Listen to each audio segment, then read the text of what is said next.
जोरदार ताड़ियां दे नाल स्वागत करते हाँ परमेश्वर के दास pastor and Bible teacher doctor Rajesh Kumar ji जिहड़े सानू वचन के नाल रूबरू कराउण जा रहे हैं। परमेश्वर के वचन नू बड़े ही डूंघाई के नाल सुणाउंदे आ ते सरल तरीके नाल सानू समझाउंदे आ ताकि परमेश्वर का जो वचन ना सानू समझ आ जाए। Hallelujah hallelujah.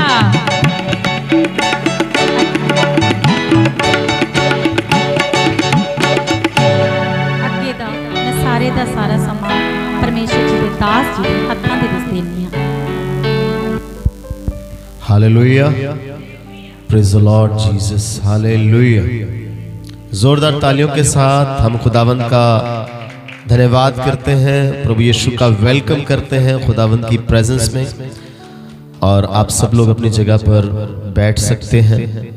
और बड़े आनंद की बात है, खुशी की बात है कि हम 2025 के लास्ट संडे में आज एंटर कर चुके हैं। और ये प्रभु का बड़ा अनुग्रह है, खुदावंद हमें यहाँ तक लेकर आया। और अगर खुदा हमें यहाँ तक लेकर आया वो आगे भी लेकर जाएगा। बोलो हालेलुया। तो 2025 का ये जो आखिरी संडे है, इस आखिरी संडे तक पहुँचाने का कार्य उस खुदावंद ने हमें किया। और इस आखिरी संडे में खुदावंद चाहता है कि मेरे जीवन में as a servant of God और आपके जीवन में as a believer of God, as a follower of Christ, परमेश्वर चाहता है कि हम इन 2025 में हमारे बहुत से तजुर्बे, हमारे अनुभव, कुछ खट्टे कुछ मीठे, कहीं किसी काम में हम सफल हुए, किसी काम में असफल हुए, कहीं बार खुदा ने हमें बहुत ब्लेस किया, कहीं हमारे जीवन में कुछ दुख भी आए, तकलीफें भी आई। और जैसा हम खुदावन में बढ़ सकते थे वैसा शायद नहीं बढ़ पाए, आत्मिक उन्नति कर सकते थे नहीं कर पाए, वचन में बढ़ सकते थे, रेगुलर हो सकते थे, कंटिन्यू हो सकते थे, और हम नहीं हो पाए। लेकिन परमेश्वर चाहता कि बेशक बीते टाइम में हम वो जो काम नहीं कर पाए, अब एक नए सिरे से, नए तरीके से, एक नए रेजोल्यूशन को लेते, एक नए संकल्प को लेते हुए हम आने वाले 2026 में प्रभु के लिए आगे बढ़े। बोलो हालेलुया। और जो आज का वचन है ये बड़ा पावरफुल वचन है। पिछले 3 दिन से इस वचन पर मैं लगातार मनन कर रहा हूँ और परमेश्वर से मांग रहा था कि खुदावंद मुझे ऐसा वचन दे कि मैं अपनी कलीसिया में, और ना केवल मेरी अपनी कलीसिया बल्कि दूसरी कलीसियाओं तक, दूसरे खुदा के सेवकों तक, दूसरे विश्वासियों तक ये वचन पहुंचे और वो आने वाले 2026 का वेलकम कैसे करें, उसका स्वागत कैसे करें, उसकी तैयारी कैसे करें। तो खुदावंद ने अपने पवित्र आत्मा के द्वारा मुझे एक कलाम दिया और इस कलाम को मैं आप तक पहुंचाना चाहता हूं। और इस कलाम में एक एक बात को सुनना, समझना, सीखना और अपने जीवन में लागू करना, ये हमारे लिए बड़ा जरूरी है। और खुदावंद से प्रार्थना करें, खुदावंद आप हम पर अनुग्रह करें ताकि ये वचन हमारे दिल में ठहर जाए। तो वचन की शुरुआत जो है वो इस बात से है क्योंकि परमेश्वर हमें हर चीज में, हर बात में तैयार होते हुए देखना चाहता है। खुदावंद की आमद का समय है, मेरे यीशु का बादलों पर आने का समय निकट आता जा रहा है। आज हम एक ऐसे दास के बारे में, एक ऐसे खुदावंद के प्रॉफिट के बारे में और उसकी जीवन की ऐसी खास घटनाओं के बारे में पढ़ेंगे।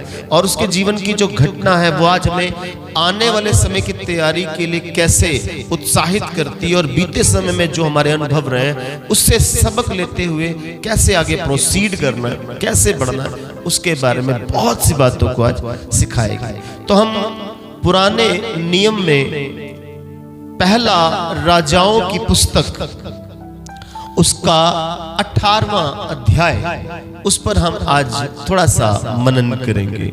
पहला राजाओं की पुस्तक फर्स्ट किंग्स चैप्टर 18 वर्स 1, वहां से थोड़ा थोड़ा पढ़ना शुरू करेंगे। बातें तो बहुत ज्यादा है, चैप्टर बहुत बड़ा है, लेकिन हमें इस चैप्टर में से कुछ अहम खास बातों को रिसीव करना और उन बातों के अंदर कुछ इंसाइट, कुछ रेवलेशन, कुछ भेद की बातें, कुछ प्रकाशन, कुछ नए संदेश, कुछ नई सामर्थ से भरी बातें जो खुदावंद हमारे जीवन में देखना चाहता है। तो पहला राजाओं की पुस्तक उसका 18वां अध्याय यहां से हम पढ़ेंगे। और इससे पहले इस चैप्टर को पढ़ें, मैं चाहता हूं कि आप इस चैप्टर को अपने घर जाकर जरूर डिटेल में जरूर पढ़िएगा, ताकि आपको ये चैप्टर और गहराई से समझ में आए, इसका संदेश समझ में आए। तो ये जो चैप्टर शुरू हो रहा है, इस चैप्टर की शुरुआत क्या है, मेरी तरफ आप ध्यान दीजिएगा, सब लोगों का ध्यान मेरी तरफ हो, कि ये जो सीन चल रहा है, जो सिचुएशन चल रही है, वो चल रही है इजराइल देश की। कहां की? इजराइल जो देश था, सुलेमान राजा की मृत्यु के बाद वो 2 हिस्सों में डिवाइड हो चुका था, एक नॉर्दर्न पार्ट, एक सदर्न पार्ट। नॉर्दर्न पार्ट में 10 जो गोत्र थे उन्हें इजराइल कहा गया, और जो सदर्न पार्ट दक्षिणी भाग था उसे यहूदा कहा गया।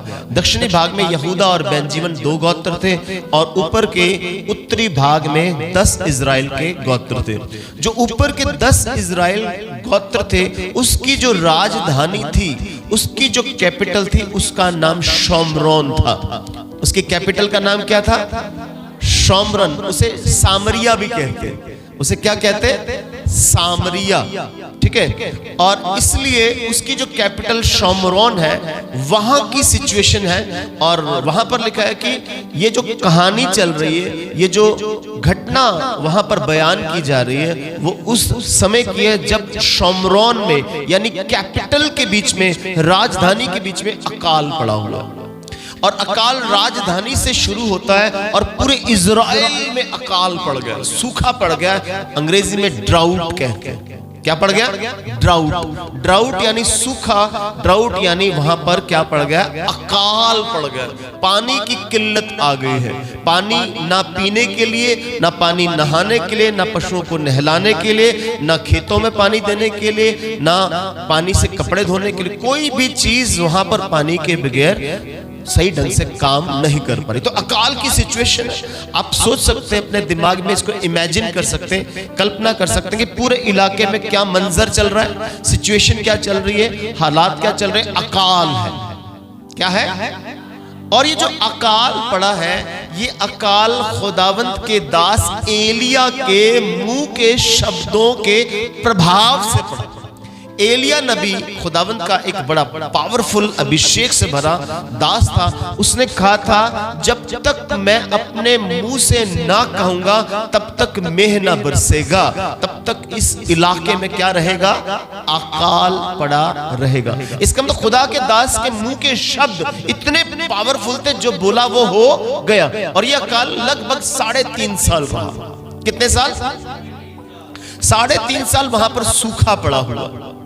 3.5 साल का वहां पर अकाल पड़ा हुआ। और 3.5 साल छोटा समय नहीं है, थोड़ा समय नहीं है। आज अगर हमारे घर में 2 दिन पानी ना आए तो पूरा घर डिस्टर्ब हो जाता है। 1 हफ्ता पानी ना आए तो कितनी डिस्टरबेंस हो जाती है। आपके कपड़े गंदे हैं, आपने नहाना है, फर्श धोना है, कई काम होते हैं जो डिस्टर्ब हो जाते हैं। लेकिन वहां पर, उस इलाके की अगर हम बात करें, तो वहां पर 3.5 साल हो गए, वहां पर अकाल पड़ा हुआ है। और अकाल का कारण क्या था? अकाल का कारण ये नहीं कि खुदा के दास ने बोला तो अकाल पड़ गया, ऐसा नहीं। खुदा के दास के मुंह में शब्द डालने वाला वो पिता परमेश्वर है, वो पवित्र आत्मा परमेश्वर है, वो यहोवा परमेश्वर है, जिसने अपने दास, अपने नबी एलिया के मुंह में शब्द डाले कि जब तक मैं न कहूंगा तब तक बारिश नहीं होगी। अब सवाल उठता है कि अकाल क्यों पड़ा? अकाल इसलिए पड़ा, अकाल पड़ने का कारण था क्योंकि जब खुदावंद ने पुराने नियम में मूसा को व्यवस्था दी, मूसा को व्यवस्था दी, और व्यवस्था में 28 अध्याय जब व्यवस्था विवरण का पढ़ते हैं, तो 28 अध्याय में मूसा को व्यवस्था देने के समय खुदावंद ने कहा कि यदि तुम मुझे छोड़कर, यदि तुम यहोवा परमेश्वर को छोड़कर पराये देवताओं की ओर मुड़ जाओगे तो तुम्हें अकाल का सामना करना पड़ेगा। तुम्हें सूखे का सामना करना पड़ेगा, तुम्हें ड्राउट का सामना करना पड़ेगा। तो ये व्यवस्था विवरण 28 अध्याय में मूसा के द्वारा ये व्यवस्था दी गई, और जैसे व्यवस्था तोड़ी जाती है, व्यवस्था का उल्लंघन किया जाता है, तो वहां पर खुदा जो बोलता है वैसा हो जाता है। क्योंकि खुदावंत का वचन कहता है ये आकाश और पृथ्वी टल जाएंगे, मेरी कही हुई बातें कभी भी नहीं टलेंगी। तो जैसा मूसा की व्यवस्था में कहा गया था वैसा ही हुआ। इजराइल खुदावंत की चुनी हुई कौम है, और खुदावंत जो राजा बनाए इजराइल के, उन राजाओं को भी कहा था कि तूने मेरे हुक्म के अनुसार, मेरी आज्ञाओं के अनुसार प्रजा को लीड करना है, प्रजा को गाइड करना है। लेकिन राजा भी भ्रष्ट हो चुके थे, और उस समय जो इजराइल का राजा था उसका नाम था अहाब, और उसकी पत्नी का नाम था इजबेल। पत्नी कौन है? इजबेल। और इजबेल एक ऐसी स्त्री है जो बाल देवता की पूजा करने वाली है, बाल देवता की पूजा करती है, साथ ही साथ अशेरा देवी की भी पूजा करती है। उस पूरे इलाके में यहोवा परमेश्वर को छोड़कर लोगों ने बाल देवता की पूजा करनी शुरू की, वर्शिप करनी शुरू की, उसके पीछे चलना शुरू किया, उसके रिचुअल्स को निभाना शुरू किया। और जो व्यवस्था विवरण में कहा था, यदि तुम यहोवा परमेश्वर को छोड़कर, जो आज्ञा आज मैं तुझे देता हूं मूसा, इजरायली लोगों को समझा देना कि यदि तुम मुझे छोड़कर, यहोवा परमेश्वर को छोड़कर पराये देवताओं की ओर मुड़ोगे, तुम्हें ड्राउट का, तुम्हें वहां पर अकाल का सामना करना पड़ेगा। तो उन्होंने यहोवा परमेश्वर को छोड़ा और बाल देवता की क्या करने लगे? पूजा करने लगे। और ऐसा नहीं कि यहोवा परमेश्वर को पूरी तरह से छोड़ दिया, ऐसा भी नहीं। वो कभी कभी यहोवा परमेश्वर की भी पूजा करते हैं और कभी कभी बाल देवता की। वो बाल देवता को भी खुश करते हैं और यहोवा को भी खुश करते हैं। यानी कि उनका जो मन है वो डामाडोल है, वो दुविधा में, ना वो एक साइड में ना वो दूसरी साइड में। तो वो किस में है? असमंजस में, एक डायलामा में पड़े। कभी बाल देवता को मान लिया, कभी यहोवा परमेश्वर को मान लिया। तो ऐसे इजरायली कौम जो चल रही थी, लेकिन परमेश्वर को ऐसा स्वभाव, ऐसा नेचर, ऐसा तौर, ऐसा तरीका बिल्कुल भी पसंद नहीं था। बोलो हालेलुया। तो यहां पर जब इजरायली लोग परमेश्वर की व्यवस्था तोड़कर बाल देवता की पूजा करने लगे, और खुदावंत ऐसा नहीं है, इतना बेरहम नहीं है। बाइबल कहती है कि यहोवा परमेश्वर विलंब से क्रोध करने वाला है। विलंब मतलब देरी से, जल्दी से क्रोध नहीं करता, वो टाइम देता है, वो समय देता है सुधरने का, चेंज होने का, अपने आप को बदलने का। तो वो परमेश्वर विलंब से क्रोध करते हुए उसने अपने नबियों को भेजा। उसने एलिया नबी के द्वारा इजराइलियों को समझाया कि तुम जो कर रहे हो वो ठीक नहीं कर रहे। इजबेल तू रानी है, तू बाल देवता की पूजा कर रही है और लोगों को भी बाल देवता की पूजा करने के लिए प्रेरित कर रही है। यहां तक कि उसने अपने पति अहाब राजा को भी ऐसा मोहित कर दिया कि वो उसी की बात मानता था, उसी के कहने पर चलता था, और वो भी बाल देवता की पूजा करने लगा। तो उसका रिजल्ट क्या निकला? उसका जो परिणाम यह निकला कि पूरा इलाका 3.5 साल से क्या कर रहा है? ड्राउट में, दुख में जी रहा है, अकाल में जी रहा, पानी की एक बूंद भी वहां पर विद्यमान नहीं, बड़ी डिस्टरबेंस का माहौल। अब ये जो सिचुएशन मैंने आपको सारी बताई, और हुआ क्या कि जो 3.5 साल का टाइम गुजर चुका है, और पिता परमेश्वर यहोवा परमेश्वर ने एलिया से कहा था कि तू जैसा बोलेगा वैसा हो जाएगा, जाके उनको बोलो। एलिया ने बोला कि मेरे कहे बगैर, मेरे मुंह के शब्दों के बगैर पानी की एक भी बूंद आकाश से बरसेगी नहीं। अब वही परमेश्वर 3.5 साल बाद एलिया को कहता कि जा एलिया, तू अब जा और अहाब राजा के सामने खड़ा हो जा, अहाब राजा के सामने उपस्थित हो जा, प्रेजेंट हो जा, क्योंकि अब वो समय पूरा हो चुका है कि अब वहां पर बरसात हो। अब वहां पर क्या होनी चाहिए? बारिश हो, और भरपूरी की बारिश हो, क्योंकि पिछले 3.5 साल से वहां पर सूखा पड़ा हुआ है, अकाल पड़ा हुआ है। ये सारी सिचुएशन है। अब एलिया को खुदावंत क्या कह रहे हैं? अब तू अहाब राजा के सामने जा।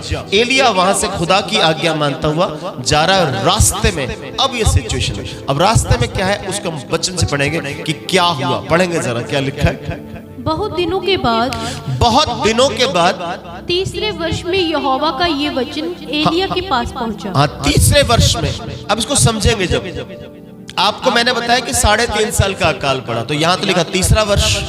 आप बोलोगे पास्टर जी आप तो गलत गाइड कर रहे हो, वहां पर 3 वर्ष लिखे, आप 3.5 साल कैसे बता रहे हो? जब वचन पहुंचा एलिया के पास तब 3 साल ही हुए थे। कितने साल हुए? 3 साल के टाइम पूरा होने पर वचन उसके पास पहुंचा। अब एलिया के जाने तक, वहां तक पहुंचने तक लगभग 6 महीने और लगे। कितने? 6 महीने और लगे। वहां जाना है, उस सिचुएशन को हैंडल करना है, तो लगभग 6 महीने और गुजरे। लगभग टोटल मिलाकर 3.5 साल हो गए। लेकिन जो खुदा का दर्शन मिला, खुदा की आवाज जो एलिया तक पहुंची, वो तीसरे वर्ष में 3 साल कंप्लीट हो चुके। क्लियर हो गया मैटर? ठीक है, आगे हम पढ़ेंगे। क्या लिखा है इसको फिर पढ़ेंगे। बहुत दिनों के बाद, बहुत दिनों के बाद तीसरे वर्ष में यहोवा का ये वचन, तीसरे वर्ष में यहोवा का ये वचन एलिया के पास पहुंचा। एलिया के पास पहुंचा। जाकर अपने आप को अहाब को दिखा। हाँ, जाकर अपने आप को अहाब को दिखा, मतलब be present in front of the king Ahab. अपने आप को राजा अहाब के सामने पेश कर। और मैं भूमि पर मेह बरसाऊंगा। और तब खुदा कहता मैं भूमि पर क्या कराऊंगा? मैं बरसाऊंगा। बोलो हालेलुया। इस सारी सिचुएशन को आज हम समझेंगे, क्योंकि हमारे 2025 में जो कुछ हमारे साथ हुआ है, आने वाले 2026 में खुदा हमें कैसे तैयार करना चाहता है, इसका सारा वेरवा, इसका सारा विवरण इस चैप्टर में दिया गया है। उसको आज हम सीखेंगे। बोलो हालेलुया। खुदावन बारिश करना चाहता है। जो बारिश हिंदी में बारिश कहते हैं या वर्षा कहते हैं, उसे बरखा भी कहा जाता है। क्या कहा जाता है? बरखा। ये जो बरखा वर्ड है, ये हिब्रू भाषा के बराखा से लिया गया।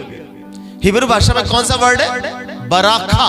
बराखा जो हिब्रू भाषा का शब्द है, उसी से बरखा वर्ड बना है। और बरखा, बराखा का मतलब होता है आशीष, बरकत। अब खुदावंद उस बारिश से इजरायली लोगों पर, इजराइल की भूमि पर अपनी बरकत उंडेलना चाहता है। पहले वहां पर सूखा है, पहले वहां पर तंगी है, पहले वहां पर प्रॉब्लम चल रही है, पहले वो जद्दोजहद से गुजर रहे हैं। अब खुदावंद की योजना, खुदावंद की प्लानिंग ये है कि वहां पर बारिश की जाए, तब मैं बारिश करूंगा, जाके अपने आप को अहाब राजा के सामने खड़ा कर। बोलो हालेलुया। अब यहां पर परमेश्वर चाहता है कि एलिया जो है वो अहाब राजा के सामने आए। अहाब राजा के सामने आने का मतलब पूरी पब्लिक के सामने, पूरे इजराइल लोगों के सामने आने। बोलो हालेलुया। इसका मतलब परमेश्वर हमारे जीवन में कई बार ये चाहता है कि हम दुनिया के सामने आए, समाज के सामने आए, हमारी बात दुनिया के सामने पहुंचे, लोगों तक पहुंचे, बड़े बड़े अधिकारियों तक पहुंचे, बड़े बड़े ऑफिसर्स तक पहुंचे, बड़े बड़े पद अधिकारियों तक पहुंचे। कब? एक टाइम खुदा ने निर्धारित किया जब हमें लोगों के सामने आना है। लेकिन एक टाइम ऐसा भी था, इस चैप्टर को हम पढ़ रहे हैं 18वें चैप्टर को, जब 17 चैप्टर पढ़ेंगे इससे पहले, तब परमेश्वर एलिया को कुछ और कह रहा है। 17 अध्याय उसकी 2 और 3 आयत पढ़ेंगे। क्या लिखा है वहां पर? तब यहोवा का ये वचन उसके पास पहुंचा, यहाँ से चलकर पूर्व की ओर जा, और करीत नामक नाले में जो यरदन के पूर्व में है, छिप जा। वहां पर क्या करना है? छिप जा। अब उसको कह रहा है कि जाके सामने आ। पहले खुदा क्या कहता है? छिप जा। इसका भी मतलब है खुदावंद चाहता है कि इससे पहले 17 चैप्टर पहले है कि 18 चैप्टर, इसका मतलब खुदा चाहता है पहले हम छुपे, करीत नाले में छुप कर रहकर, वहां का जो नाला है करीत नाल, वहीं से पानी पिया कर, तुझे कौवे वहां पर खाना खिलाया करेंगे और नाले का पानी पिया कर। और यहां से छिपना, यहां पर किसी को नजर नहीं आना चाहिए लिए। इसका यह मतलब है कि खुदावंद मुझे और आपको आज इस 2026 में प्रवेश करने से पहले यह बता रहा है कि आपकी लाइफ में एक ऐसी सिचुएशन, 24 घंटे में एक ऐसा टाइम हो जब आप दुनिया से छुपे हुए हो। वो टाइम आपका प्रेयर का टाइम है, वो टाइम आपका खुदा की संगति का टाइम है। Be present in the presence of God. खुदा की हजूरी में प्रेजेंट रहना है आपने, यानी छुपे रहना। बोलो हालेलुया। तो एलिया वहां पर करीत नाले में छुपकर क्या कर रहा है? प्रार्थना कर। खुदावंद ने उसे कहा प्रार्थना कर। इसका मतलब मुझे परमेश्वर एक ऐसी सिचुएशन, एक ऐसा टाइम जोन देना चाहता है जिसमें मैं किसी के सामने ना हो, मैं छुप कर दुआ करूं। इसलिए यीशु ने कहा तू गुप्त में जाकर प्रार्थना कर, जहां पिता परमेश्वर विराजमान है वो तेरी सुनेगा और तुझे उत्तर देगा। गुप्त में मतलब secretly, we have to pray secretly. इसका मतलब मेरे जीवन में प्रार्थना एक ऐसे टाइम हो, सुबह तड़के तड़के उठ के जब सब सो रहे हैं तब आप उठकर प्रार्थना कर सकते हैं, या रात को जब सब लोग सो चुके हैं तब आप उठकर प्रार्थना करें, सीक्रेटली प्रार्थना करें। आपको प्रार्थना करते हुए कोई भी ना देखे, आप और आपका खुदाबंद हो। ये सीक्रेट प्रार्थना करने का एक तरीका। एलिया को खुदा कह रहा है कि एलिया क्या कर, छुप जा। यानी मेरे जीवन में एक टाइम है जब छुपने के लिए खुदा कह रहा है। बोलो हालेलुया। पेंतेकोस्त के दिन जब 120 लोग छुपकर ऊपरली कोठरी में दुआ कर रहे थे, छुप कर दुआ कर रहे थे, और जब पवित्र आत्मा आया तो पवित्र आत्मा ने कहा अब छुपना नहीं, अब प्रकट हो जाओ पूरी दुनिया के सामने। बोलो हालेलुया। एलिया अब तो जाकर अहाब राजा के सामने पेश हो जाओ। इसको समझ रहे हैं? इसका मतलब एक टाइम मेरे जीवन में ऐसा है, खुदावंद मुझे छुपकर बैठने के लिए प्रार्थना करने के लिए कह रहा है, एक टाइम सबके सामने आकर प्रार्थना करने के लिए कह रहा है। एक टाइम होता है जब आप छुपकर अपना वचन तैयार करते हो, परमेश्वर से पूछते हो, उसका रेवलेशन पूछते हो, उसका प्रकाशन पूछते हो। एक टाइम आता है खुदा आपको लोगों के सामने, अब तू खड़ा होकर लोगों के सामने पेश होकर मेरी बात बता। बोलो हालेलुया। तो यहां पर एलिया को खुदावंद कह रहा है अहाब राजा के सामने पेश हो जा। और आगे क्या है सिचुएशन, हम 18वें अध्याय में आएंगे। जब एलिया चला है तो रास्ते में उसे अबोद्या नाम का अहाब राजा का एक दीवान मिला। हर एक राजा के घर को चलाने के लिए, उसकी बाकी कामकाज को करने के लिए एक दीवान रखा जाता, उसे कहते थे incharge of house. Incharge of यानी घर का बाकी चीजों की, सब चीजों का ध्यान कौन रखेगा, incharge of the house. Hindi में उसे दीवान, उर्दू में भी दीवान कहते हैं। वो दीवान था अहाब राजा का। अब सवाल उठता है कि अबोद्या उसको रास्ते में एलिया को कैसे मिल रहा है। इस सिचुएशन को समझने के लिए हम पिछली स्टोरी को समझेंगे।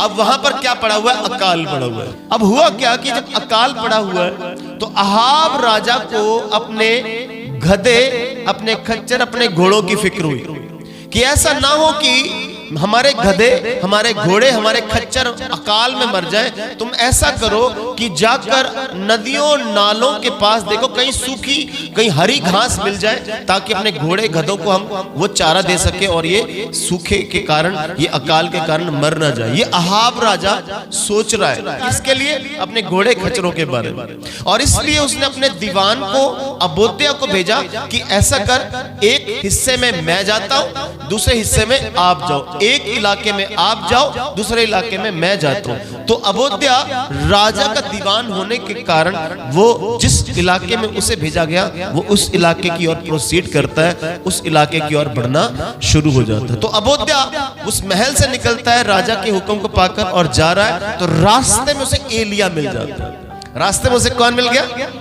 एलिया मिल जाता है। और एलिया को पिता परमेश्वर ने भेजा है, यहोवा परमेश्वर ने भेजा है, जाकर तू अहाब राजा के सामने खुद को पेश कर।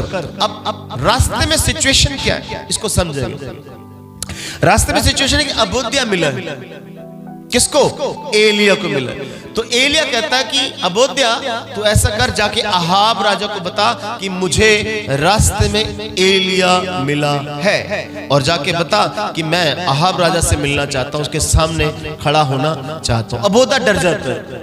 अबोद्या कहता है क्या तू मुझे मरवाना चाहता, मुझे मौत के मुंह में क्यों भेज रहा है? अगर मैं अहाब राजा के पास जाऊंगा और ये कहूंगा मुझे एलिया मिला, और हो सकता है कि पवित्र आत्मा तुझे कहीं का कहीं ले जाए, क्योंकि पवित्र आत्मा जैसे कहता है तू वैसा करता है। पवित्र आत्मा तुझे कभी यहाँ ले जाता है, कभी वहां ले जाता है। तो पवित्र आत्मा तुझे कहता है छुप के रहना है, कभी कहता प्रकट होना है। तो ऐसा ना हो कि मैं अहाब राजा के पास पहुंचूं और पीछे से तू गायब हो जाए।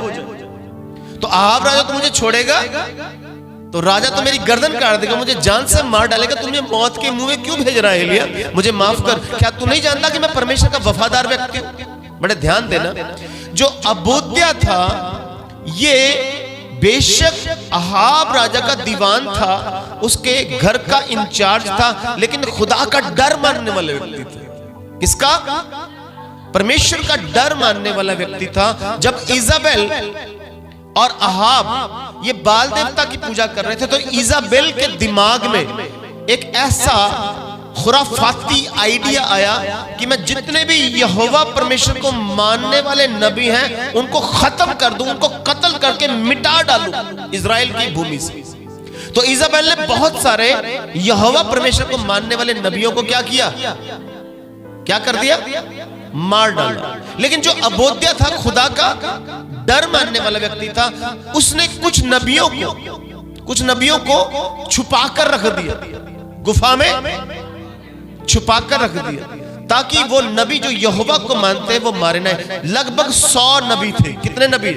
उनको गुफा में छुपाया और उनके खाने का, रोटी पानी का इंतजाम भी किया और उन्हें बचाया। एलिया को बताता, क्या तू नहीं जानता एलिया, मैं तो खुदा का डर मानता हूं, मैंने यहोवा परमेश्वर के 100 नबियों को गुफा में छुपाकर उनके खाने का इंतजाम किया, और अगर मैंने खुदा का ये भले का काम किया तो मुझे अब मौत के मुंह में अहाब राजा के पास क्यों भेजता है?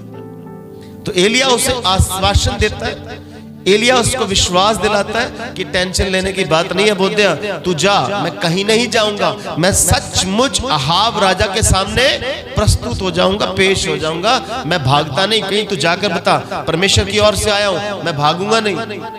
बोलो हालेलुया। और अबोध्या क्यों डरा हुआ था? अबोध्या को पता था कि जो अहाब राजा है वो एलिया को मारना चाहता है।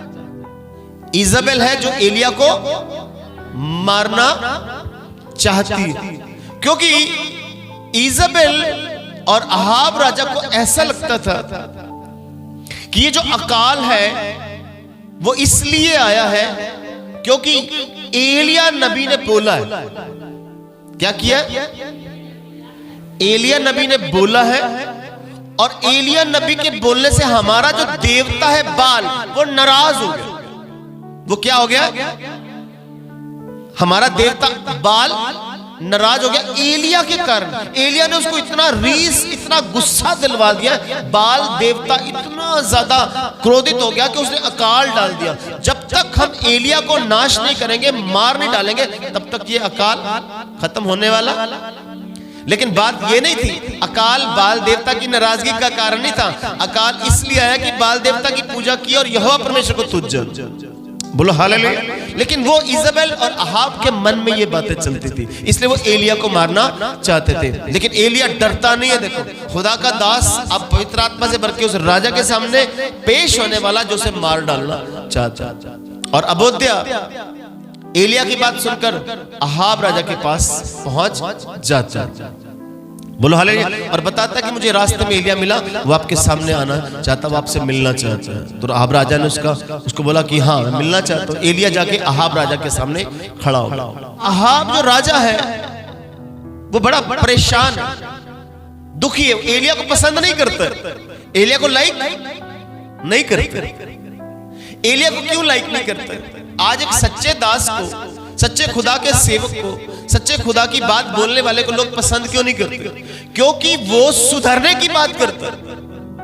क्या करता है? सुधरने की बात करता है कि तुम्हारा जीवन परमेश्वर के अकॉर्डिंगली नहीं है, वचन के अकॉर्डिंगली नहीं है, तुम्हें अपने जीवन को सुधारना होगा। जब भी आप किसको सुधरने की बात करोगे, इजाबेल को सुधरने की बात की, अहाब को, तो वो दुश्मन होगा। और आज भी ऐसे एक दास अगर सुधरने की बात करेगा, लोग इतना दुश्मन हो जाते हैं, उसे जान से मारने की हद तक पहुंच जाते हैं कि इसे मार डालो, इसे बदनाम करो, इसे बस सफे हस्ती से मिटा दो, इस बंदे को खत्म करो, इसको, ये हमारे को सुधरने की बात करता है। तो इजाबेल भी इसीलिए सुधरना नहीं चाहती थी, उसका पति अहाब सुधरना नहीं चाहता था, और वो एलिया नबी को मार डालना चाहता था। बोलो हालेलुया। लेकिन फिर भी एलिया मौत के डर से वो अहाब राजा के सामने जाने से नहीं घबराया, वो पहुंच गया। अहाब राजा ने उसका स्वागत कैसे किया? कहता, आ गया तो इजराइल को सताने वाला आ गया, इजराइल को दुख देने वाला तू पहुंच गया यहाँ पर। ये नहीं कहा कि खुदा के दास तेरा स्वागत करते हैं, तू आ गया, तेरे कहने से यहाँ पर अकाल पड़ गया था, जब तक तू नहीं कहेगा बारिश नहीं होगी, प्लीज हम पर कृपा कर, दया कर और प्रार्थना करके बारिश। ऐसा नहीं बोला उसने, उल्टा क्या कह रहा है? हमको सताने वाले तू आ गया, इजराइल को दुख देने वाले तू पहुंच गया यहाँ पर। सोचो जरा। और अहाब राजा की बुद्धि देखो, अहाब राजा को इजराइल के लोगों का फिक्र नहीं है, उसको अपने घोड़े खच्चरों का फिक्र। इंसानों से ज्यादा किसकी फिक्र है? घोड़े खच्चरों के लिए घास फूस ढूंढ रहा है, वो खुदा को नहीं ढूंढ रहा। इजराइल की कौम को बचाने के लिए, लोगों को बचाने के लिए जो खुदा के पास, खुदा के नबी के पास जाना चाहिए, वो क्या कर रहा है? अपनी बुद्धि लगाकर घास फूस ढूंढ रहा है। और आज भी लोग ऐसे कर रहे हैं, सुधरने की जगह, चेंज होने की जगह, सच्चे वचन की और सच्चे दास की और सच्चे परमेश्वर की प्रेजेंस की और जाने की जगह दुनियादारी की चीजों ढूंढ रहे हैं। एंटरटेनमेंट ढूंढ, अपना डांस नाच गाना, जहां पर हमें कोई रोके ना, कोई टोके ना, कोई सुधरने की बात ना करे, हम वहां पर जाएंगे। बोलो हालेलुया, बोलो हालेलुया। तो इस सिचुएशन को जरा समझना है कि हमारे जीवन में खुदावंद इस कहानी से क्या सिखाना चाहते हो। एलिया जब पहुंचा है अहाब के सामने, तो अहाब राजा ने तो उसका स्वागत अच्छे तरीके से नहीं किया, लेकिन एलिया बोलता है उसको, अहाब राजा को, कि पूरी इजराइल कौम को कह कि तुम करमेल पर्वत पर मुझे मिलो। तुम सब इजराइली कहां मुझे मिलो? करमेल पर्वत पर, करमेल पहाड़ पर मुझे मिलो। सारा इजराइल वहां पर पहुंचे और बाल को पूजने वाले 450 नबियों को भी वहां पर लेकर आना, जिनको तुम बड़ा मानते हो, और साथ में 2 बछड़े भी लेकर आना। एक बछड़े को बाल को पूजने वाले 450 नबी बलि चढ़ाएंगे और एक बछड़े को मैं बलि चढ़ाऊंगा। ये अहाब राजा को एलिया बता रहा है, और साथ में एलिया नबी ये भी कह रहा है, कब तक 2 विचारों में पड़े रहोगे? अगर यहोवा परमेश्वर सच्चा परमेश्वर है तो उसको फॉलो करो, उसके पीछे चलो, और अगर बाल देवता सच्चा परमेश्वर है तो उसको फॉलो करो। तुम वन साइडेड हो जाओ। और आज डिसीजन लेने का टाइम है, आज ये निर्णय, ये फैसला लेने का टाइम है। करमेल पहाड़ पर आकर तुम चैलेंज करता हूं, तुम्हें वहां पर पहुंचो, मैं चुनौती देता हूं, वहां पर पहुंचो। पूरा इजराइल वहां पर पहुंचे। तो हुआ क्या? राजा को बात माननी चाहिए कि नहीं माननी चाहिए? जिस व्यक्ति के कहने पर अकाल आया हो, वही व्यक्ति आकर आज बोलता कि तुम मेरी बात मानो और करमेल पहाड़ पर आ जाओ। उसको तो उसी टाइम उसका कत्ल करना चाहिए, उसी टाइम मारना चाहिए। इजाबेल और अहाब को तो एलिया को खत्म करना चाहिए, पर वो उन्होंने उसको मारा नहीं। क्यों नहीं मारा? मार देना चाहिए था ना, को तो मारना चाहते थे, वो मार नहीं सकते थे, क्योंकि परमेश्वर ने भेजा। जिसको परमेश्वर ने भेजा उसका बाल भी कोई बांका। बोलो हालेलुया, बोलो हालेलुया। खुदावंद ने कहा था कि तू अहाब राजा के सामने खड़ा हो जा, अहाब के सामने खड़ा हो, मैं तेरे साथ हूं एलिया, टेंशन नहीं लेने। और जब खुदा जिसको संभालता है, जिसको खुदा रखे, उसे कौन चक्के, कौन उसका कुछ बिगाड़ सकता है? बोलो हालेलुया। दूसरी बात, अहाब राजा को लगा कि एलिया करमेल पर्वत पर बुला रहा है, अकेला नहीं बुला रहा, पूरे इजराइल को बुला रहा है। तो अगर वहां पर एलिया अपनी बातों में फेल हो जाता तो फिर एलिया को हम छोड़ेंगे? तब नहीं छोड़ेंगे। वैसे भी 3.5 साल का यहां पर अकाल पड़ा हुआ, चलो इसकी आखिरी बात मान ही लेते हैं पूरी दुनिया। और सबसे बड़ी बात, ये पूरे इजराइल को वहां पर बुला रहा है, तो इजराइल के लोग तो इससे दुखी हैं, क्योंकि किसी के घर में पानी नहीं है, किसी के घर में पशुओं को पिलाने के लिए पानी नहीं है, पशुओं को नहलाने के लिए पानी नहीं है, कपड़े धोने के लिए पानी नहीं है। अकाल पड़ा हुआ है और लोग परेशान हैं एलिया के ऊपर। वो क्या है? नाराज है। सोचो जरा, पूरा इजराइल एक तरफ, एलिया एक तरफ। कई बार खुदा का दास अकेला पड़ जाता, लेकिन परमेश्वर उसे छोड़ता नहीं, खुदा उसे छोड़ता नहीं है। कई बार आप अकेले पड़ जाओगे, खुदा आपको छोड़ेगा नहीं। खुदा चाहे लोग आपका साथ दें चाहे ना साथ दें, पर खुदा आपके साथ है तो लोग आपकी बात मानेंगे। आज नहीं तो कल लोगों को आपकी बात माननी पड़ जाएगी। बोलो हालेलुया। अब सिचुएशन क्या है? राजा को बोला है और राजा को बोलता करमेल पहाड़ पर आ जा। तब करमेल पहाड़ पर एलिया ने क्या किया? 12 पत्थर लिए। कितने? 12 स्टोन। अब यहां से हमारा आज का संदेश शुरू होता है। बोलो हालेलुया। क्या बनाया? 12 पत्थर। Why 12 stones were taken there for making the altar of God? खुदा की वेदी बनाने के लिए एलिया नबी ने 12 पत्थर लिए। कितने पत्थर लिए? 12 पत्थर लिए, और वहां पर वो वेदी बनाई जो पहले से टूट चुकी थी। वहां पर ब्रोकन ऑल्टर था, वो टूट चुकी थी। खुदा की जो वेदी जिस पर बलि चढ़ाई जाती थी करमेल पहाड़ पर, वो टूट चुकी है। खुदावंद का वचन आज हमें इस 2025 से विदा होते हुए 2026 में एंटर करके खुदावंद चाहता कि 2026 में हमारा जो रिश्ता खुदा के साथ टूटा है, हमारी जो वर्शिप खुदा के साथ टूटी है, हमारा जो खुदावंद के साथ गहन रिश्ता टूटा हुआ है उसे हम फिर से बहाल करें, फिर से मेंटेन करें। बोलो हालेलुया। उस टूटी हुई वेदी को एलिया ने दोबारा से बनाया। इसका मतलब मेरा जो रिश्ता खुदा से टूटा है इस 2025 में अगर टूटा है तो 2026 में वो रिश्ता एलिया की तरह मैं बना पाऊं। बोलो हालेलुया, बोलो हालेलुया। और 12 पत्थर जो लिए वो 12 इजराइल के गोत्रों को बताते हैं। इजराइल के कितने गोत्र हैं? बेशक इजराइल के गोत्र 10 गोत्र अलग हो गए, 2 गोत्र, लेकिन खुदा की नजर में 12 के 12 पूरे गोत्र थे जिस इजराइल को खुदा प्यार किया करता था। बोलो हालेलुया। तो ये 12 स्टोन इजराइल के 12 पत्थरों को बताते हैं। और आगे जाके मैं बताऊंगा कि आज मेरे और आपके जीवन में ये 12 पत्थर किस चीज को बताते हैं। बोलो हालेलुया। तो 12 पत्थर खुदावंद के दास एलिया ने वहां पर रखकर वेदी को बनाया। और वेदी को बनाने के बाद उस पर लकड़ियां रखी गई। एक चीज याद रखना, क्या क्या रखी जा रहा है? लकड़ी रखी जा रही है, लकड़ी रखी गई। और उसके बाद खुदावंद के दास एलिया ने कहा इस पर एक बछड़ा उसे बलि कर कर उसके टुकड़े टुकड़े करके लकड़ी पर रख दो। और बाल के 450 नबियों को कहो कि वो अपने बाल देवता को पुकारे जिसकी वो नबूवत करते हैं, जिसकी वो पूजा करते हैं, जिसके वो पीछे चलते हैं। और आकाश से, स्वर्ग से आग उतरनी चाहिए और आग उतर के इस बलि वेदी को भस्म कर देगी तो समझेगी कि बाल देवता सच्चा परमेश्वर। ये जो इजराइल का राजा अहाब है पूरी इजरायली कौम को लेकर वहां पहुंच गया और वेदी बनाई गई। और बाल के 450 नबी सुबह से, कितने बजे से लेकर? सुबह से लेकर शाम तक वहां पर क्या कर रहे हैं? बाल देवता को पुकार रहे हैं, उसकी वर्शिप कर रहे हैं, उसकी दुआ कर रहे हैं, प्रार्थना कर रहे हैं। और लगभग शाम के 3 बज गए। शाम के 3 बज गए। शाम के सुबह 9 बजे से लेकर शाम के 3 बजे। इसको भी याद रखना, 3 से 9, 9 से 3 बजे का टाइम क्यों बता रहा हूं, ठीक है? सुबह कितने बजे शुरू हुए? 9 बजे से लेकर 3 बजे तक वो क्या कर रहे हैं? बाल देवता की पूजा कर रहे हैं। बाल देवता सुन नहीं रहा। फिर वो अपने शरीर को क्या करते? छुरियों से, बर्चियों से कत्ल करते, लहू लुहान हो जाते हैं, चिल्लाते हैं। फिर वो वेदी पर कूदना भी शुरू करते हैं, जिस पर उन्होंने मेमना रखा उस पर कूदना भी शुरू करते हैं। लेकिन बाल देवता उनकी सुनता नहीं। एलिया कहता और जोर से चिल्लाओ, शायद तुम्हारा बाल देवता सो रहा हो, शायद वो कहीं चला गया। इतनी जोर से चिल्लाओ कि सुने तुम्हारे, लेकिन वो सुनता नहीं। तब एलिया क्या कहता है? उस वेदी के चारों तरफ गड्ढा खोदा जाए और उसमें पानी डाला जाए।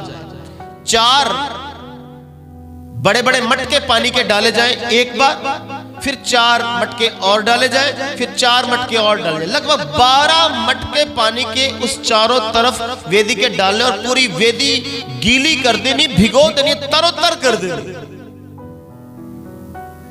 ताकि मैं जब प्रार्थना करूं तो स्वर्ग से आग उतरे, ताकि कल को कोई ये ना कहे कि सूखी लकड़ियां थी, कोई मसाला डालकर सूखी लकड़ियों में आग लगा दी एलिया ने, कोई बड़ा काम नहीं किया। तो उसने पानी से उसको क्या कर दिया? तरोतर कर दिया, ताकि लोगों का विश्वास पैदा हो। अब मैं आपसे सवाल करता हूं, पूरे इलाके में क्या पड़ा हुआ है? अकाल पड़ा हुआ है। पानी की तो एक बूंद नहीं है। ये 12 घड़े पानी के कहां से आ गए? कहां से आए हो? पूरे इलाके में क्या पड़ा हुआ है? तो ये 12 घड़े पानी कहां से आए? कहां से आए? पूरे इलाके में 3.5 साल से क्या पड़ा हुआ? अकाल पड़ा। और बहुत सारे स्कॉलर्स ये कहते हैं, बहुत सारे विद्वान ये कहते हैं, जो करमेल पर्वत है, करमेल पर्वत के पास में ही मेडिटेरियन सी है, भूमध्य सागर समुद्र है, समुद्र से वो पानी लेकर आए होंगे। बहुत सारे विद्वानों का मानना क्या है कि करमेल पर्वत के पास में क्या है? समुद्र है, और समुद्र से ही वो क्या लेकर आए होंगे? पानी लेकर आए होंगे। लेकिन सवाल ये उठता है, समुद्र का पानी तो खारा होता है, वो तो पीने लायक होता ही नहीं, तो इस समुद्र का पानी 12 मटके लेकर ऊपर क्यों जाएंगे?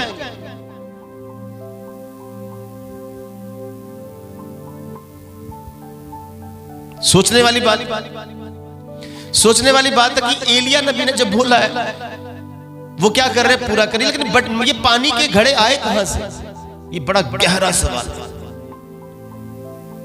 कल परसों जब मैं बाइबल पढ़ रहा था तो मेरे मन में एक प्रश्न आया कि मटके कहां से आ गए। पूरे इलाके में क्या पड़ा, अकाल पड़ा। और ये जो 12 मटके थे पानी के, पहले बोला 4 मटके डाल दो, फिर 4 और डाल दो, फिर 4 और डाल, 3 बार। कितनी बार डालना है ये भी ध्यान रखना, ये भी बड़ी कैलकुलेटिव बात है कि 3 बार 4 मटके क्यों डालना। लेकिन ये सवाल उठता है कि ये जो 12 मटके पानी के आए कहां से। इज़राइल का जो राजा अहाब था, उस राजा ने जब इज़राइल कौम को करमेल पर्वत पर एलिया के कहने पर भेजा, तो जाहिर सी बात है राजा को जो अबोध्या था, जो दीवान था, जो उसके घर का इंचार्ज था, उसने कहा कि इतनी बड़ी कौम जब ऊपर जाएगी तो अगर प्यास लग जाएगी तो क्या करेंगे। पहाड़ पर चलने के बाद क्या लगती है, प्यास लगती है, तो समुद्र का पानी तो पिया नहीं जा सकता, तो क्या करें। तो अहाब राजा ने कहा कि हमारे पास सिर्फ और सिर्फ 12 ही मटके पानी के रह गए, क्योंकि राजा के महल में तो क्या जितना मर्जी अकाल पड़े, राजा के घर में तो क्या होगा, कुछ ना कुछ संभाल के रखा होगा। तो बोला 12 के 12 मटके ही है पानी के। ये 12 के 12 मटके वहां पर लोगों के लिए लेके जाए। और मुझे 100% पता है ये 12 के 12 मटके जो है ये वहां पर यूज नहीं होंगे, वहां पर यूज नहीं होंगे। जब ऊपर जाएंगे तो ऊपर जाकर पहली बात एलिया को पब्लिक वैसे गुस्से से मार डालेगी, एलिया को गुस्से से लोग मार डालेंगे। ये 12 मटके जैसे जा रहे हैं वैसे ही आ जाएंगे। पर एलिया ने जानबूझ के जब अपनी बेटी का टाइम आया तो 12 मटके भी उंडे लुट मारे। बोलो हालेलुया। उन्हें जानबूझकर कि जो ओनली 12 मटके रह गए हैं इनको भी उंडे लो। यहाँ अब राजा की जो पॉलिसी है, उसकी प्लानिंग है, वो फेल हो, और परमेश्वर की पॉलिसी काम करे। बोलो हालेलुया, बोलो हालेलुया। तो ये जो 12 मटके अबोध्या के कहने पर राजमहल से लेकर वहां पहुंचाए गए, एलिया ने वो भी उंडेल दिए, वो भी क्या कर दिए, उंडेल दिए। और तब एलिया ने यहोवा परमेश्वर से प्रार्थना की, परमेश्वर अगर मैं तेरा सच्चा दास हूं तो स्वर्ग से आग उतरे और इस वेदी को जलाकर भस्म कर डाल। बोलो हालेलुया। और उसी टाइम खुदावंद ने अपने सच्चे पवित्र दास एलिया की बात को सुना, स्वर्ग से आग उतरी और सारी वेदी जलकर राख हो गई। बोलो हालेलुया। और जो पानी उंडेला गया था वो भी सूख गया, वहां पर बिल्कुल एक बूंद भी पानी की नहीं रही, एक बूंद भी पानी की नहीं रही। बोलो हालेलुया। अब और टेंशन, जो 12 मटके थे वो भी खत्म हो गए। वहां तो बारिश आने की बात थी, बारिश की जगह क्या उतरी है, आग उतरी। बोलो हालेलुया। बारिश की जगह क्या उतरी, आग उतरी। उतरना चाहिए थे बारिश, लेकिन उतरी क्या है, आग उतरी। अब इसको समझेंगे, एक चीज को समझेंगे कि परमेश्वर आज हमें ये चैप्टर से क्या सिखाना चाहता है। पहली चीज, हमारे जीवन में भी कहीं ना कहीं अकाल हो सकता है।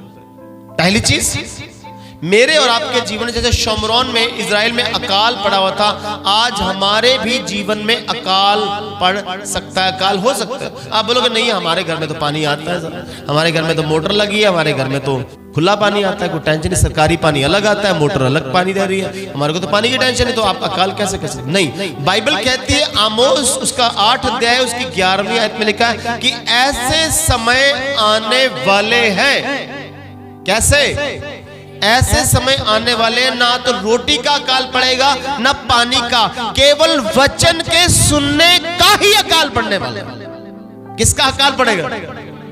और आज आपको लगता है जितने भी लोग इस दुनिया में, बेशक बहुत बाइबलें बांटी जा रही है, बहुत सारी गुड न्यूज बांटी जा रही है, बहुत सारे सेवक तैयार हो, लेकिन जो खुदा का खालिस वचन है, खुदा का प्योर वर्ड ऑफ गॉड है, खुदा का रेवलेशन, खुदा का प्रकाश प्रकाशन, उसका इंसाइट, उसकी गहरी बातों से, सच्ची पावर से भरा हुआ वचन आज उसका अकाल पड़ा हुआ है। लोग सुनना नहीं चाहते, सुधार का वचन सुनना ही नहीं चाहते। मोटिवेशन वाला वचन, आग भरने वाला वचन बड़ा लोग सुनना चाहते हैं, लेकिन सच्चा वचन जो सुधार करता है, जीवन में चेंज लेता है, उसका सुनने का क्या पड़ा है? अकाल पड़ा। बोलो हालेलुया। जैसे शमरोन में अकाल था, आज पूरी दुनिया में आज सच्चे जीवित वचन का अकाल पड़ा। कोई भी यीशु के आने की तैयारी का वचन नहीं तैयार कर, किसी को यीशु के आने की तैयारी के वचन से कुछ लेना देना। सबको इस पृथ्वी पर रहकर बड़ी बड़ी प्रॉपर्टी, बड़ा बड़ा धन इकट्ठा करना है और धन की ब्लेसिंग का, प्रॉस्पेरिटी गॉस्पेल प्रीच किया जा रहा है, धन की संपन्नता का प्रचार किया जा रहा है। खालिस वचन का प्रचार ही नहीं, पापों की क्षमा का प्रचार ही नहीं है, आत्मिक उन्नति का प्रचार ही नहीं है, खालिस वचन नहीं। मुझे अपने जीवन को कैसे चेंज करना, मुझे दर्शन कैसे देखने, मुझे सपने में खुदा से बातें कैसे करनी, ये खालिस वचन आज जीवन में काम, इसका अकाल पड़ा हुआ। जैसे वहां पर शमरोन में, तो हमें अपने आप को जांचना कर, मेरे जीवन में वचन के सुनने का, वचन के अनुसार चलने का अकाल है, तो मुझे आज इस वचन से कुछ सबक सीखने की जरूरत है। 2025 में अगर अकाल रहा होगा तो खुदावंद 2026 में ये अकाल ना रहे, बल्कि आपकी ब्लेसिंग्स, बारिश की ब्लेसिंग होता है। बोलो हालेलुया। 2026 में अकाल नहीं चाहिए प्रभु, वचन का अकाल नहीं चाहिए, मुझे वचन के प्रकाशनों की बारिश चाहिए प्रभु, वचन की इंसाइट, भेदों की बातों की बारिश, मेरी आत्मिक उन्नति की बरसात की बारिश होनी चाहिए खुदा। बोलो हालेलुया। तो यहां पर अगर अकाल, पहली चीज अपने आप को जांचना है कि मेरे जीवन में भी वचन का अकाल हो सकता है। अगर है तो खुदावन से प्रार्थना करें, जैसे एलिया खुदा से प्रार्थना करता है। और इससे पहले कि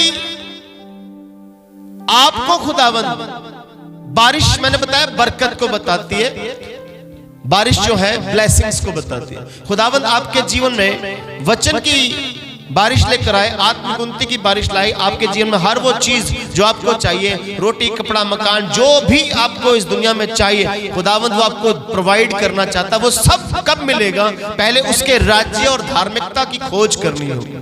बोलो हालेलुया।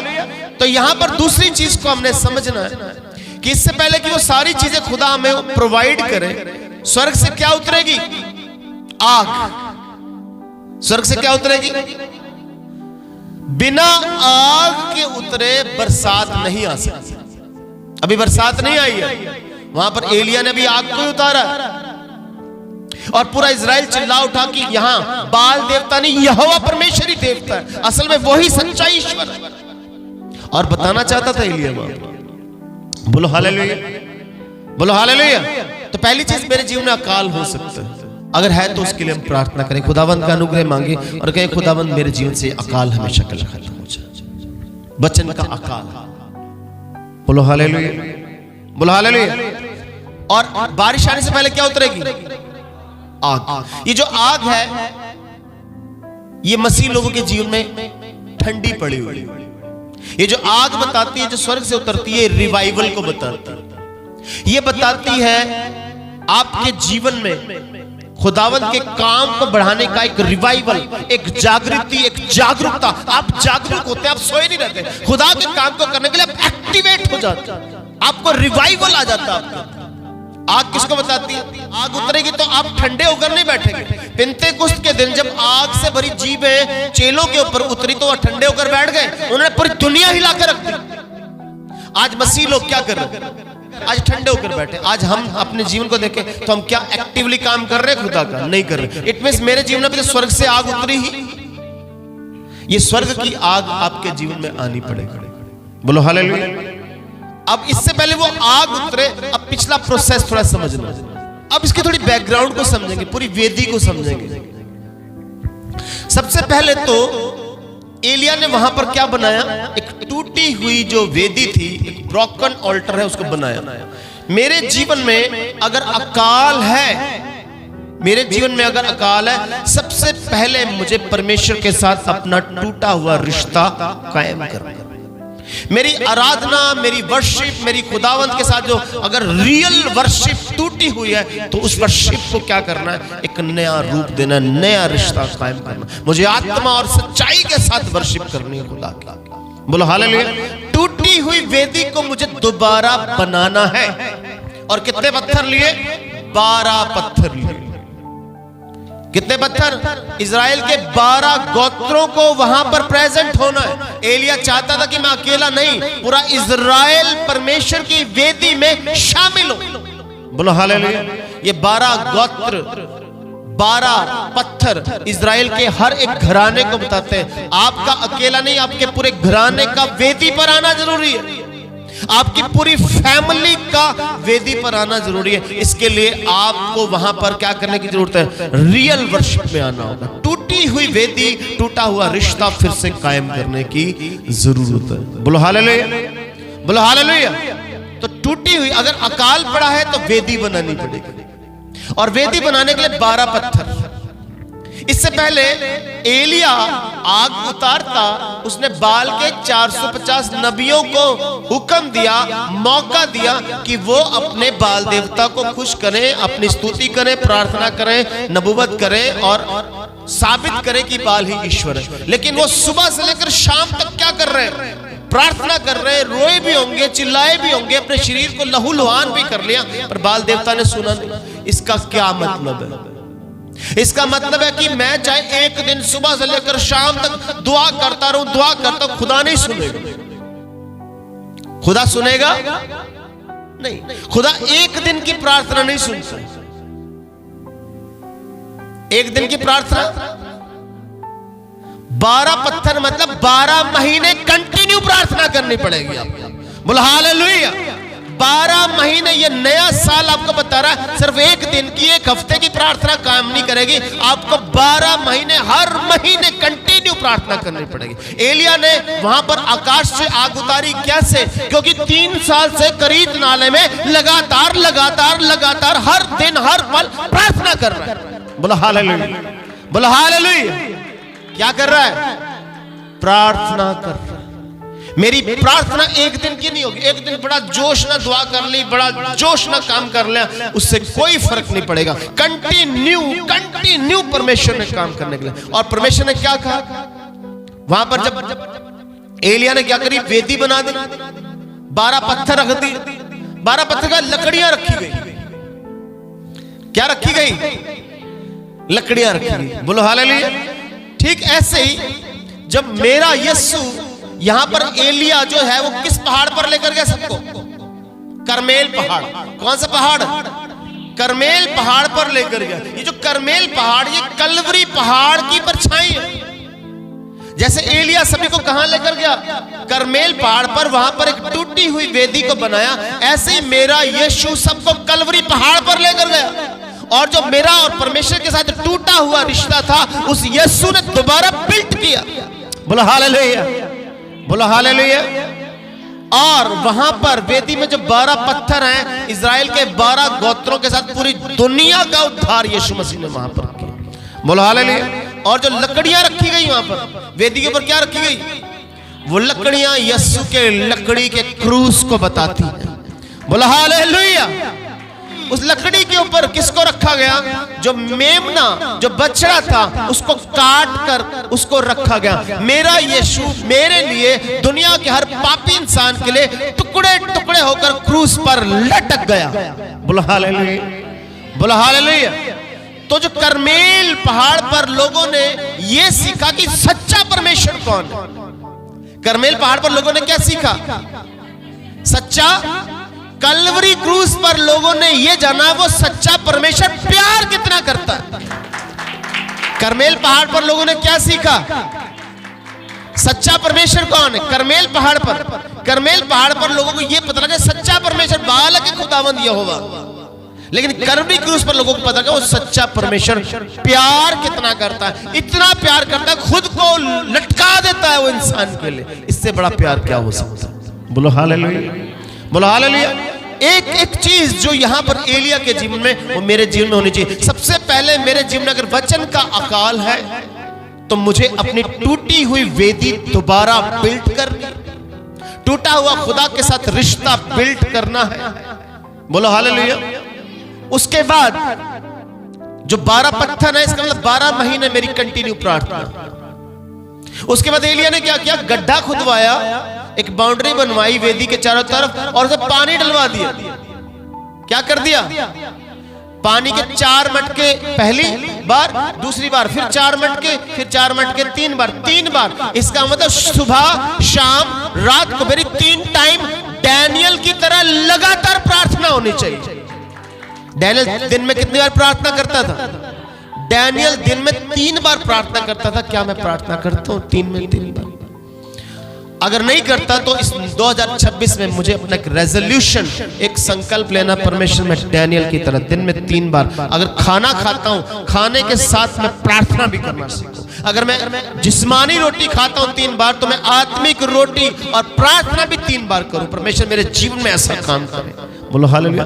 2026 में मेरी वेदी दोबारा बननी चाहिए। प्रभु यीशु मसीह, मेरा 12 महीने का एक पूरा प्लान तैयार होना चाहिए। सिर्फ प्लान तैयार ना, प्रैक्टिकल तौर पर मैं कर पाऊं ऐसा। खुदा ऐसा अनुग्रह करे।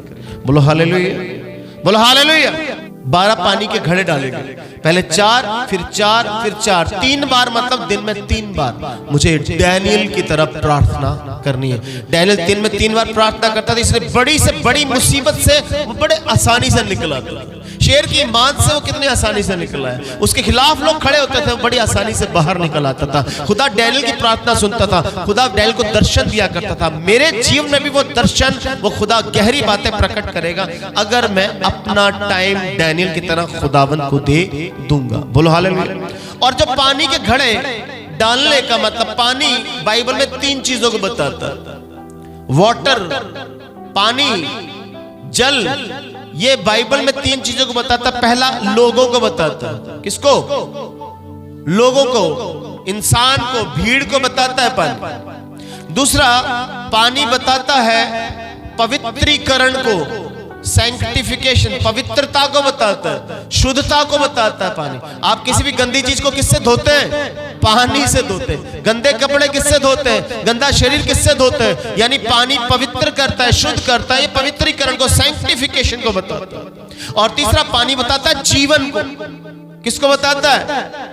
जीवन को। अब सोचो, परमेश्वर ऐसा कैसे कर सकता है कि इजराइल के पास, राजा के पास सिर्फ 12 ही घड़े, 12 ही, और वही उनके जीवन का स्रोत था, वही उनकी जिंदगी थी। वो 12 के 12 घड़े भी एलिया के कहने पर उन्हें उंडेल दिए। इसका मतलब आपका पूरा जीवन खुदा को देना पड़ेगा अगर एक नई जिंदगी पानी। बोलो हालेलुया। पानी किसको बता रहा है? जिंदगी को। पानी किसको बता रहा है? जिंदगी। बिना पानी पिए हमारे को जिंदगी मिलती, प्यास जब लगती है तो मतलब मर जाएंगे। पानी पीते लगता हो यार नई जिंदगी मिली, लेकिन नया जीवन मिल गया। इसका मतलब पानी जीवन को बताता है, पवित्रीकरण को, सैंक्टिफिकेशन को बताता है, और पानी लोगों को बताता है। इट मींस जब वहां पर पानी उंडेला गया, वो इस बात को बता रहा है कि मुझे अपनी जिंदगी देनी है, मुझे पवित्रता की जिंदगी देनी है। कैसी जिंदगी बलि करनी है? रोमियो 12 की एक में, हे भाइयों, मैं तुम्हें ये बात स्मरण दिलाकर कहता हूं कि अपने शरीरों को पवित्र, जीवता और परमेश्वर को भावता हुआ बलिदान। कैसा बलिदान चढ़ाना? अपने शरीर को, अपने शरीर को कैसा बलिदान चढ़ाना? इस 2026 में खुदावन चाहता है कि आप अपने शरीरों को परमेश्वर की वेदी पर, परमेश्वर के लिए पवित्र, जीवित बलिदान चढ़ाएं। जीवता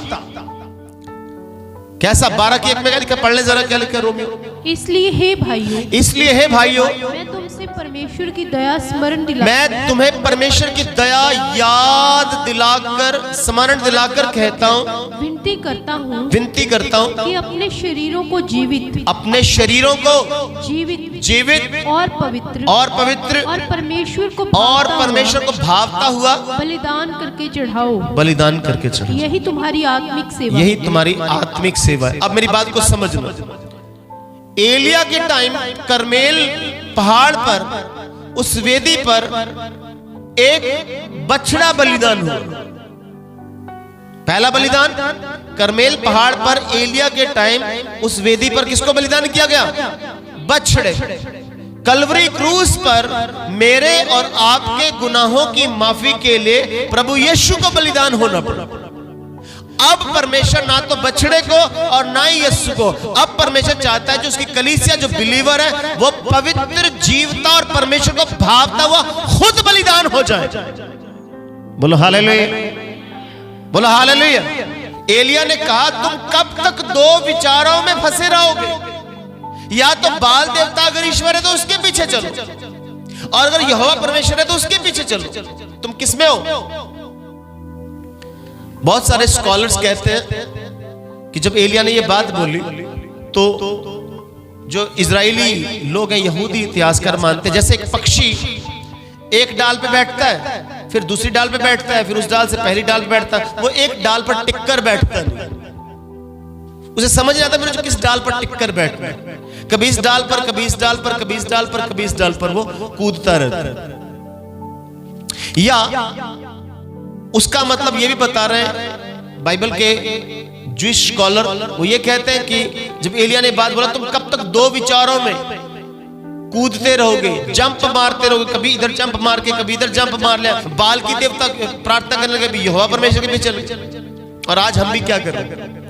आप बोलो सर जी हम तो यीशु मसीह को मानते हैं, हम तो किसी बाल देवता को नहीं मानते, हम तो बाल देवता को जानते नहीं, किसी देवी देवता की किसी मूर्ति की पूजा नहीं करते, हम तो एक ही जगह है। नहीं, आज बाल देवता की जगह हमारे मोबाइल ने ले लिए। आज हमारा बाल देवता कौन है? ज्यादा समय हम किसके साथ बिता रहे हैं? रात को सोते उठते लेटते करवट बदलते किसके साथ हमारा समय बीत रहा है? आज कौन? खुदावंद आज आपको मुझे ये संदेश दे रहा है, अगर तो मोबाइल तुम्हारा ईश्वर है तो उसके पीछे चलो, फिर दुआ करनी छोड़ दो, चर्च आना छोड़ दो, बाइबल पढ़ने छोड़ दो, यीशु को छोड़ो। और अगर यीशु ईश्वर है तो मोबाइल छोड़ना पड़ेगा। मोबाइल कैसे छोड़ना पड़ेगा? मोबाइल यूज करना छोड़ना नहीं, मोबाइल में जो फिजूल बकवास देख रहे हैं उसको छोड़ो। मोबाइल को परमेश्वर के राज्य के विस्तार के लिए इस्तेमाल करो। मोबाइल में आपकी बाइबल, खुदा के वचन, खुदा की बातें, उसके लिए रिसर्च वर्क के लिए मोबाइल इस्तेमाल करो।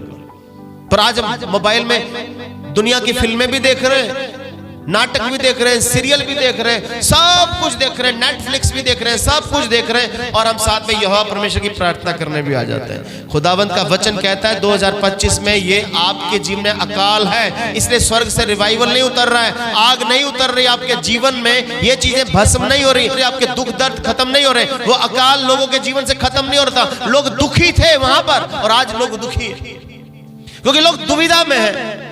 प्रकाशित वाक्य में भी लिखा है ना तो ठंडा है ना तो गर्म है, तो चुन ले आज। यहोशू भी कहता है कि मैं और मेरा घराना तो यहोवा परमेश्वर के पीछे ही चलेंगे। तुमने चुनना है, जिसको चुन लो। आज मुझे देखना है कि मैं अपने मोबाइल को कैसा यूज करूं। मैं गंदी गंदी फिल्में देख रहा हूं, फेसबुक पे, ट्विटर पे, इंस्टाग्राम में मैं अपना टाइम ज्यादा से ज्यादा बर्बाद कर रहा हूं। नहीं, आपको मैं तरीका बताता हूं। ये मोबाइल हमारे लिए एक ब्लेसिंग भी हो सकता है अगर इसको हम कंट्रोल करें, इसको टाइमली कंट्रोल करें कि मैंने इतने से इतने टाइम में इसको यूज करना है। कोई मेल चेक करनी है तो आप मोबाइल दिखे, कोई वीडियो आपको बड़ी भेजी, किसी ने मैसेज भेजा तो चेक कर ले। सारा दिन इस मोबाइल को उठते बैठते, अंदर बाहर आते समय यही चल रहा है। बाइबल में लिखा है उठते बैठते मेरा वचन आना चाहिए, लेकिन उठते बैठते हमारे जीवन में क्या है? मोबाइल। तो इस मोबाइल को ब्लेसिंग भी बना सकते हैं, इसको टाइमली यूज कर सकते हैं, लेकिन ज्यादा समय हमारा उस परमेश्वर के साथ बीतना चाहिए, क्योंकि रिवाइवल देना चाहता है वो, आकाश से आग उतारना चाहता है मेरे जीवन में। रिवाइवल की स्पिरिट आनी चाहिए, एक जागरूकता की स्पिरिट आनी चाहिए, मेरे अंदर से खुदा के काम को बढ़ाने का एक मन पैदा होना चाहिए। वो कब होगा? जब मैं बाल देवता को साइड में करूं। जब बाल देवता की पूजा करके थक गए, ये करके थक गए, तब एलिया ने बताया कि नहीं, क्योंकि बाल देवता देवता है ही नहीं, वो ईश्वर है ही नहीं। उसकी जितनी मर्जी उछल कूद के इबादत करोगे, ये मोबाइल आपको स्वर्ग के राज्य में नहीं पहुंचाएगा। ये मोबाइल आपको अनंत जीवन की शांति नहीं देगा, ये मन को सुकून नहीं देगा। आप बीमार हो जाते हो, इस मोबाइल को कहते मोबाइल दे नाम दे विच ठीक हो जाए। क्या बोलते? आईफोन 17 के नाम पर मेरी बीमारी ठीक हो जाए, सैमसंग के नाम पर मेरी बीमारी ठीक हो जाए, वीवो कि नाम पर मेरी बीमारी ठीक हो जाए, नहीं, यीशु के नाम पर। अगर यीशु के नाम में सब कुछ होता है तो यीशु को हमें जीवन देने के लिए। बोलो हालेलुया। वचन का अकाल, वहां तो क्या था, लिटरल अकाल था, वहां तो पानी का भूखमरी पड़ी हुई थी, लेकिन आज मेरे जीवन में सच्चे वचन को सुनने का अकाल है। उस समय वेदी टूटी हुई थी, आज मेरा रिश्ता खुदावंद के साथ टूटा हुआ है, और वहां पर उसने, एलिया ने दोबारा से उस वेदी को बनाया। आज मुझे अपने रिश्ते को खुदा के साथ दोबारा बहाल करना है, दोबारा बहाल। बोलो हालेलुया। और उसके बाद जब आग उतर आई, आग ने वेदी को भस्म कर दिया, तब एलिया ने अहाब राजा को कहा, अब तू अपने इलाके में जाने के लिए जल्दी से तैयार हो जा, मुझे बहुत तेज बारिश के आने की आवाज, सनसनाहट सुनाई दे रही है, तो अपना रथ तैयार कर। और जब रथ तैयार किया अहाब राजा और चल पड़ा, तब एलिया ने अपने सेवक को भेजा कि जा कर देख बाहर। कहां? समुद्र में देख, हम करमेल पहाड़ पर हैं अभी, कहां पर हैं? और जाकर देख समुद्र में कोई बादल उठ रहा है कि नहीं उठ रहा है। उसका दास जाता कहता नहीं उठ रहा। वो एक बार गया, दो बार गया, तीन बार, उन्हें 7 बार भेजा। इसका मतलब हफ्ते में मुझे 7 बार प्रैक्टिस करने की जरूरत है, 7 बार दुआ करने की जरूरत है, हर दिन दुआ करने की जरूरत है। परमेश्वर क्या शुरुआत हुई है, परमेश्वर क्या आपने बिगिनिंग की है, क्या छोटा सा बिगिनिंग का रास्ता खुला है, क्या आशा उम्मीद नजर आई है, हर रोज कंटिन्यू होने की जरूरत है। एलिया ने कितनी बार भेजा? 7 टाइम्स। 7 टाइम्स मतलब 7 दिन लगातार। मेरे जीवन में जो 2026 आने वाला है, 7 बार लगातार, हर दिन लगातार, पूरे महीने, पूरा साल लगातार मुझे खुदा के साथ कनेक्ट रहने की जरूरत है। और तब उसने छोटा सा, एक आदमी की मुट्ठी के बराबर एक छोटा सा बादल देखा। किसने? एलिया के दास ने। जो छोटा सा बादल था, ये आपकी न्यू बिगिनिंग है, ये आपकी नई शुरुआत है। खुदावंद आज 2026 में आपकी एक नई, किसी छोटे से काम से आपकी नई शुरुआत कर सकता है। एक छोटी सी सक्सेस से आपकी शुरुआत हो सकती है, एक छोटी सी कलीसिया से आपकी शुरुआत हो सकती है, लेकिन ये छोटी शुरुआत हमेशा छोटी नहीं रहेगी, ये बहुत बड़ी होने वाली है। बोलो हालेलुया, बोलो हालेलुया। ये शुरुआत छोटी हो सकती है, बादल मुट्ठी के बराबर हो सकता है, लेकिन आने वाले टाइम में ये बहुत बड़ी ब्लेसिंग। और उसके बाद हुआ क्या? उसके बाद आकाश से इतनी तेजी से बारिश आई। अब जो बारिश है ये ब्लेसिंग को बताते हैं। उसके बाद वो मुट्ठी मुट्ठी नहीं रहेगी, अब आपके ऊपर स्वर्ग से भरपूरी के साथ बरसात उतरेगी आपके ऊपर। जो चीज आप चाहते हैं अपने जीवन में, अपने आप को जीवित बलिदान चढ़ाने की जरूरत है। बोलो हालेलुया। तो जब आकाश से आग उतरी है, उसके बाद क्या हुआ? पूरे इजराइल में बाहर आ गई। 3 साढ़े 3 साल का जो अकाल था वो खत्म हो गया। लेकिन लिखा है कि जैसे बारिश तेजी से आई, एलिया को खुदावंद ने इतनी पावर से भर दिया, वो तेजी से भागा, इतनी तेजी से भागा कि अहाब राजा के रथ से भी आगे निकल गया। बोलो हालेलुया। इसका मतलब खुदा आपकी स्पीड 2026 में बढ़ाना चाहता है। एलिया की तरह आपकी स्पीड बढ़ाना चाहता है, लेकिन उससे पहले आपको खुदावंद ये सिखाना चाहता है कि दुविधा से बाहर आना। सबसे पहले अगर जीवन में अकाल है, सूखा है, वचन का अकाल, दुआ का अकाल, पवित्रता का अकाल, पाकीज़गी का अकाल, खुदा की संगति का मेरे जीवन में अकाल है, मैं खुदा को सेकेंडरी करता हूँ, सेकेंडरी बनाकर काम नहीं, सबसे पहला दर्जा खुदा को देना पड़ा। अकाल में क्या किया उन्होंने? अहाब राजा को भी पहला दर्जा किसको देना पड़ा? एलिया को। एलिया की बातों को, खुदा की बातों को अहाब राजा को भी देना पड़ा ये पहला दर्जा कि भैया इसकी बात सुन लेते हैं। इतना तो दुख झेल ही रहे, 3.5 साल से प्रॉब्लम तो है, क्यों ना अब इसकी बात मान ले। यहाँ पर सारी बात घूमकर खुदा के दास के ऊपर आती है। एक अकेला दास जैसा बोल रहा है, अगर राजा नहीं मानता तो बस आग नहीं उतरती। लोगों को ये पिक्चर क्लियर नहीं होती कि सच्चा परमेश्वर कौन है, यहोवा परमेश्वर या बाल। लोगों की पिक्चर क्लियर होने के लिए दास की बात का मानना बड़ा जरूरी था। जो सेवक ने बोला, खुदा के प्रॉफिट ने बोला, राजा ने मानी, पब्लिक ने मानी, 450 बाल के नबियों ने मांगी। और उसके बाद क्या हुआ? जब 450 वहां पर बारिश आई, आग उतरी, तब एलिया ने कहा इन 450 नबियों को पकड़ो और मार डालो। बोलो हालेलुया। 450 नबियों को क्यों मारा?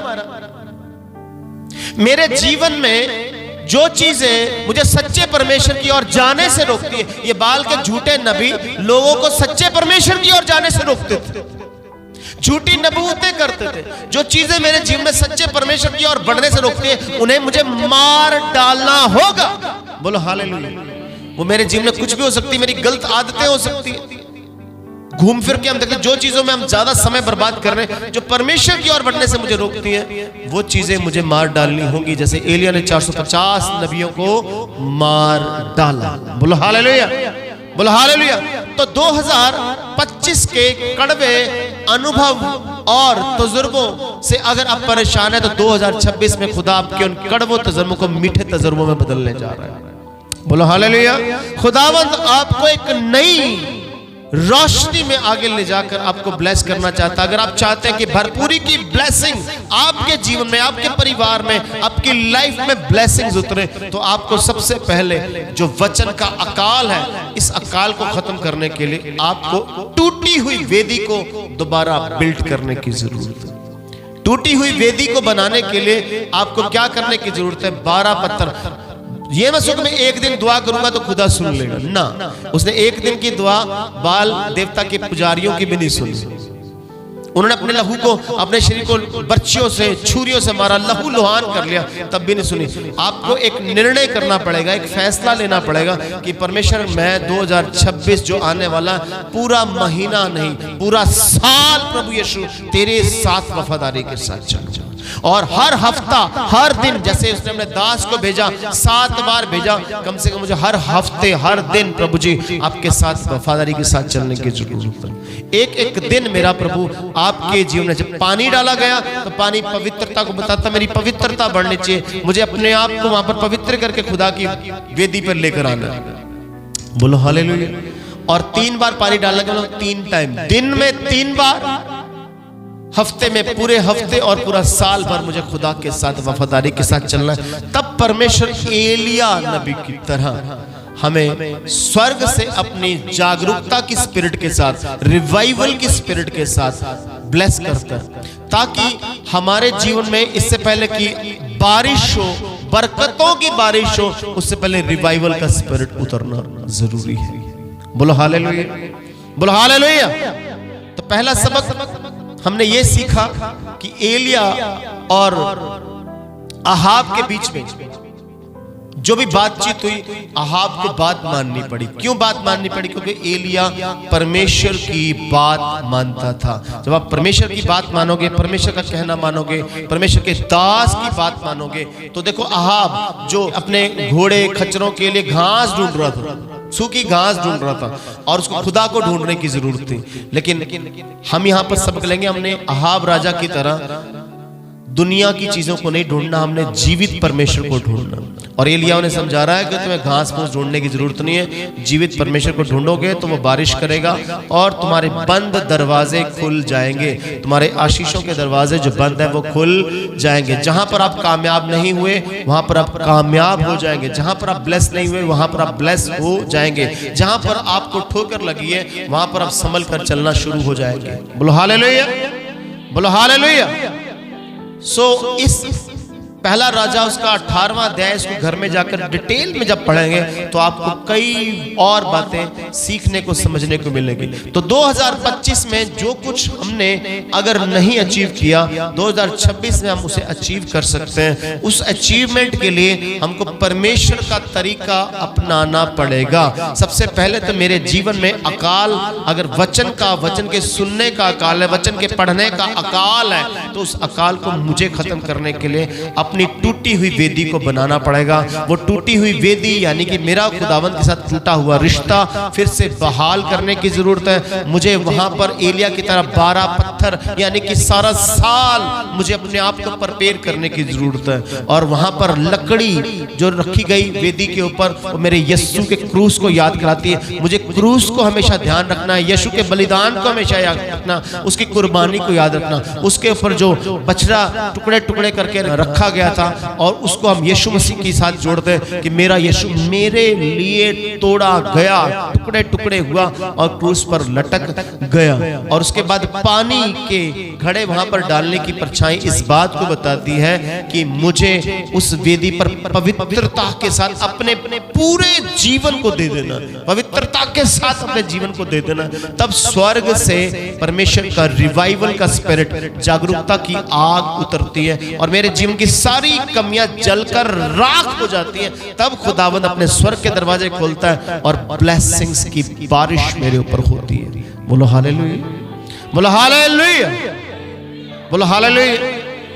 तो कितनी बातों को हमने आज सीखा।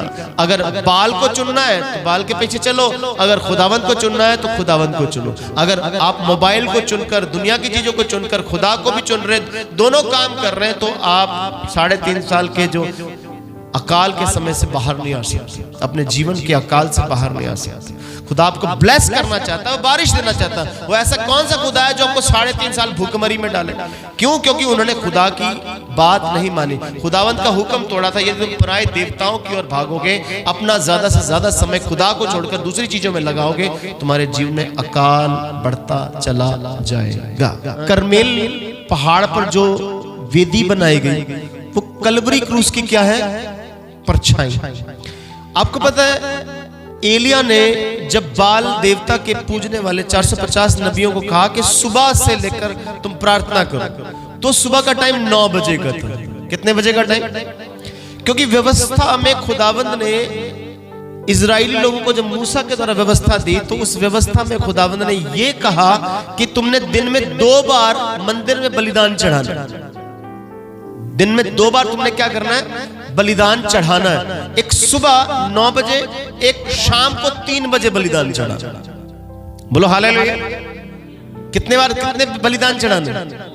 दिन की शुरुआत 9 बजे करना है। ये व्यवस्था विवरण में, व्यवस्था की किताब में परमेश्वर ने मूसा को ये आज्ञा दी थी और उसके अकॉर्डिंगली परमेश्वर चाहता था कि इजरायली करें। लेकिन ये इजरायली अपनी मूसा की व्यवस्था को भूल चुके थे, कंप्लीटली फॉरगॉटन। इसलिए मूसा ने कहा कि तुम क्या करो, सुबह शुरू हो जाना। तो उन्होंने 9 बजे की प्रार्थना शुरू की और 3 बजे तक क्या करते रहे? प्रार्थना। लेकिन उनकी प्रार्थना कबूल नहीं हुई क्योंकि वो सच्चे परमेश्वर के आगे प्रार्थना ही नहीं कर रहे थे।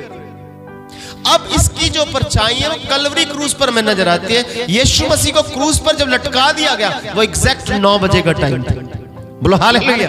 एग्जैक्ट 9 बजे यीशु मसीह को क्रूसीफाई कर दिया गया, क्रूस पर लटका दिया गया। जो बाइबल में आयत लिखी गई थी कि 9 बजे पहला बलिदान, शुरुआत का बलिदान था, वो यीशु 9 बजे क्रूस पर लटक गया। उसने मूसा की व्यवस्था को वहां पूरा किया और एग्जैक्ट 3 बजे यीशु मसीह ने अपने क्रूस पर प्राण त्याग। बोलो हालेलुया। ये वो बलिदान था जो मूसा की व्यवस्था में यीशु मसीह ने उद्धार का, पहले तो उद्धार की शुरुआत और दूसरा उद्धार की कंप्लीशन का बलिदान, दोनों बलिदान यीशु मसीह ने क्रूस पर दे दिए। 9 बजे यीशु को क्रूस पर लटकाया गया और 3 बजे यीशु मसीह की क्रूस पर क्या हो गई?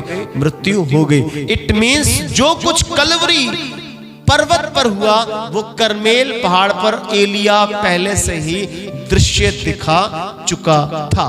बोलो हालेलुया। तो ये 9 बजे का जो सीन है, सुबह 9 बजे। ये क्यों सुबह 9 बजे? एलिया ने कहा क्योंकि तुम अपनी व्यवस्था को भूल गए, तुम मूसा को भूल गए। इसलिए एलिया व्यवस्था के अकॉर्डिंगली चला हुआ था। वो खुदावंत के दास मूसा के द्वारा बताई गई व्यवस्था के अकॉर्डिंगली सुबह से वहां पर वेदी बनाकर बैठा हुआ है और उसने कहा करमेल पहाड़ पर आओ, और वहां पर उसने वेदी बनाई कि तुम इजराइलियों को मूसा की व्यवस्था के अकॉर्डिंगली चलना पड़ेगा। लेकिन आज हमारे को मूसा की व्यवस्था नहीं, प्रभु यीशु के अनुग्रह के अनुसार चलना है और उस अनुग्रह में हमें पवित्रता में चलने की जरूरत है। बोलो हालेलुया। एक और बात यहाँ पर सीखने और समझने वाली है, जिस दास एलिया के कहने पर अकाल पड़ा था, उसी दास एलिया के कहने पर अकाल खत्म भी हो गया। इसका मतलब खुदा अपने दास की जबान में होकर अपनी बात कंप्लीट करता। तो कहने का मतलब यह कि एलिया जो खुदावंत का दास था, चाहे वो अकेला था लेकिन खुदा उसके साथ था। आज मैं आप अकेले अपने आप को समझ सकते हैं, लेकिन आपको डरने की जरूरत नहीं, खुदावंत हमारे साथ है। जब हम खुदा में बने रहते हैं तो खुदा हमारे साथ बना रहता है और खुदा हमारे द्वारा वो काम करता है जो बड़ी भीड़ भी नहीं कर सकती, जो राजा भी नहीं कर सकता। अहाब और इजबेल जो काम नहीं कर सके, पूरी इजराइल कौम नहीं कर सकी, वो अकेले दास एलिया ने कर दिया। खुदावंद एक व्यक्ति के द्वारा एक जागृति लेकर आता है, पूरी कौम को टर्न, पूरी कौम को चेंज करने की ताकत रखता है। बोलो हालेलुया। एलिया एक दिन ही प्रार्थना नहीं करने वाला व्यक्ति था, बाल के पुजारियों की तरह वो कंटिन्यू करीत नाले में क्या कर रहा है? प्रार्थना, गुप्त में प्रार्थना, छुप कर प्रार्थना। तो जब हम परमेश्वर की हजूरी में आने से पहले, लोगों के सामने आने से पहले, जब हम छुप के गुप्त में अपने पिता से प्रार्थना करते हैं, खुदा हमें सामर्थ्य देता है। और जब तक खुदा नहीं चाहता हमें लोगों के सामने अपनी बात नहीं बोलनी चाहिए। एलिया को खुदा गाइड कर रहा है और खुदा की गाइडेंस के साथ चल रहा है। जितना उसका खुदा के साथ अच्छा रिलेशन है, कई दिनों से, लगभग 3-3.5 साल से वो प्रार्थना कर रहा है, और वो 3.5 साल के बाद जब सामने आता है तो खुदा लोगों को बताता है कि ये असल में मेरा सच्चा सेवक है, ये जो बोलता है वो हो जाता है। इसलिए सेवक को, खुदा के दास को भी हल्के में नहीं लेना चाहिए, क्योंकि जो उसके मुंह से बात निकलेगी वो हाँ और आमीन में हो जाएगी। आपको अपनी ब्लेसिंग समझकर, अगर डांट भी दिया जा रहा है तो उसे ब्लेसिंग समझ के कि नहीं, मुझे सुधरना है, मुझे आगे के लिए मौका ही नहीं देना, ताकि खुदा का काम आगे बढ़ सके। बोलो हालेलुया। एक बात और सीखने वाली, जैसे हम यहाँ अबोध्या के जीवन से सीखते हैं। बेशक अबोध्या जो है अहाब राजा के घर का दीवान है, इंचार्ज ऑफ द हाउस है, लेकिन वो बाल देवता की पूजा नहीं किया करता था, वो यहोवा परमेश्वर की पूजा किया करता था। और इसीलिए खुदावंद ने उसके मन में बात डाली कि जितने भी नबी इजबेल के द्वारा कत्ल करवा दिए गए हैं उनको तो तू बचा नहीं सका, लेकिन जिनको कत्ल करवाना चाहती उनको तू बचा सकता है। तो कई बार क्या होता है कि सब लोग छोड़कर जा सकते हैं, खुदा को, खुदा की व्यवस्था को, खुदा के दास को छोड़कर जा सकते हैं। यहाँ पर अबोध्या एक ऐसा व्यक्ति था जिसने एलिया को, खुदा को नहीं छोड़ा, और उसके द्वारा 100 जो नबी थे यहोवा को मानने वाले, वो बचाए गए थे। देखो कई बार क्या होता है, कुछ लोग होते हैं हमें छोड़कर चले जाते हैं, कुछ लोग, लेकिन कुछ लोग जो टिके रहते हैं, जो लोग टिके रहते हैं उनके द्वारा कई लोग बचाए। अबोध्या टिका रहा, उसके टिके रहने से 100 लोग बचाए गए। इसका मतलब जो टिके रहेंगे उनके द्वारा बहुत सारी रूहें बचाई जाएंगी। बोलो हालेलुया। अकाल किसको बताता है? वचन की कमी का मतलब क्या होता है कि confusion in the word of God. आज लोगों को सच्चे वचन में कंफ्यूजन है, लोगों को पता नहीं असली वचन क्या है। उद्धार का वचन, मुक्ति का वचन, मोक्ष का वचन, स्वर्ग के राज्य की तैयारी का वचन, अपनी आत्मिक उन्नति का वचन, क्या वचन है ये पता नहीं। इसको कहते हैं confusion. Confusion in the word of God, उसको अकाल कहते हैं। उसी को कहते हैं वचन के सुनने का अकाल। ठीक है। और जो वेदी है, टूटी हुई वेदी बताती है हमारा टूटा हुआ खुदावंद के साथ रिश्ता। और जो उस वेदी पर पत्थर है वो इजराइल के 12 गोत्रों को बताता है, और आज 12 महीनों को भी बताता है। यानी हम उसे कोरिलेट कर सकते हैं कि आने वाला साल 12 महीनों में मैं खुदावंद के साथ ही बिताऊंगा। ठीक है। और जो लकड़ियां हैं वो क्रूस को बताती है कि उस लकड़ियों के ऊपर बलिदान रखा गया, बछड़े के टुकड़े टुकड़े करके उसको रखा गया। ऐसे क्रूस पर, वो लकड़ियां क्रूस को बताती है, और उस पर मेरा यीशु लटकाया गया, उसे भी टुकड़े टुकड़े किया गया, उसके शरीर की चिंदियां उड़ा दी गई। और उसके बाद उस वेदी के चारों तरफ जो पानी डाला गया वो इस बात को बताता है कि मुझे अपने जीवन को पवित्र करके पूरे का पूरा जीवन पवित्रता के साथ वहां पर उंडेल देना है। और स्वर्ग से जो आग उतरेगी वो रिवाइवल को बताती है, वो जागृति को बताती है, जागरूकता को बताती है, जो आग उतरती है। और उसके बाद जो बारिश आती है, बारिश बताती है रेस्टोरेशन। रेस्टोरेशन का मतलब क्या होता है? जहां पर पहले पूरी बहार चली हुई है ना, पेड़ पौधे बड़े हरे भरे पड़े, और अचानक अकाल आ गया। अचानक क्या आ गया, और 3.5 साल से जो है वहां पर कुछ भी उग नहीं रहा है, ना पानी है, तो वो चीज दोबारा से सेम टू सेम वैसी चीज हो जाए, उस सिचुएशन को बहाल कर दिया गया, रेस्टोर कर दिया गया। तो बारिश दोबारा से रेस्टोर करती है। पहले तो हम बड़े तंदुरुस्त घूम रहे होते हैं, अचानक बीमार होते हैं, फिर परमेश्वर जब हमें चंगा करता है, फिर से रेस्टोर होते, हमारी हीलिंग हो जाती है, हमसे फिर तंदुरुस्त हो जाते, रेस्टोरेशन। इसका मतलब जो आग उतरी है, आग उतरी है रिवाइवल के लिए, और जब बारिश उतरी है वो रेस्टोरेशन के लिए। और एलिया का तेजी से भागना वो बताता है खुदा के काम को इतनी सामर्थ्य से बंदा करेगा कि दुनिया से आगे निकल जाएगा। बोलो हालेलुया। दूसरों से आगे निकल जाएगा। वो अहाब राजा के रथ से आगे निकल गया, और अहाब राजा के रथ से आगे निकलकर एलिया पहले वहां पर पहुंच गया।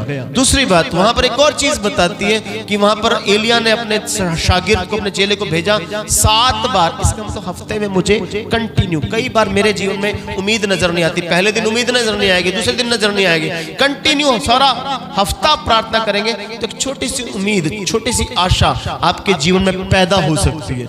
और वो छोटी सी आशा छोटी ही नहीं रहेगी, वो एक बड़ी बारिश, एक बड़ी बरकत का रूप ले लेगी। बोलो हालेलुया, बोलो हालेलुया।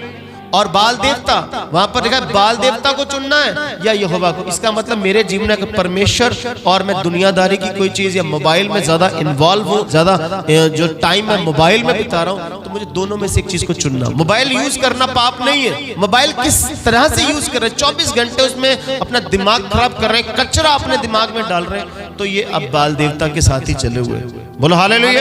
तो आपको चूज करना है, एक तो गुप्त में प्रार्थना करनी है, और खुदा आपको प्रकट करने के लिए पहले खुदा ने खुद कहा गुप्त में जा, छुप जा, फिर खुदा कहता प्रकट हो जा। एक टाइम आता खुदा चाहता गुप्त में प्रार्थना करें, एक टाइम आता खुदा कहता दुनिया के सामने आकर मेरी बात बता, मेरे वचन को पूरा कर, लोगों के जीवन में जो अकाल पड़ा है उस अकाल को खत्म कर, क्योंकि कहा तू जब प्रकट करेगा अपने आप को, मैं वहां पर मैं बरसाऊंगा। और कितनी बड़ी बात है, बाइबल में लिखा है याकूब 15:17 में, एलिया मेरी और आपकी तरह, एलिया मेरी और आपकी तरह दुख सुख भोगी इंसान था, लेकिन परमेश्वर ने उसके कहने पर 3.5 साल बारिश को रोक दिया। उसी के कहने पर खुदावंद ने 3.5 साल बाद बारिश भी की। इसका मतलब जैसे एलिया दुख सुख भोगी इंसान था, मैं भी दुख सुख भोगने के बाद भी मैं परमेश्वर के राज्य का विस्तार कर सकता हूँ। मेरे जीवन में भी दुख आएगा, मेरे जीवन में सुख भी आएगा, दोनों चीजें साथ चलेंगी, लेकिन हमने परमेश्वर को कभी भी छोड़ना।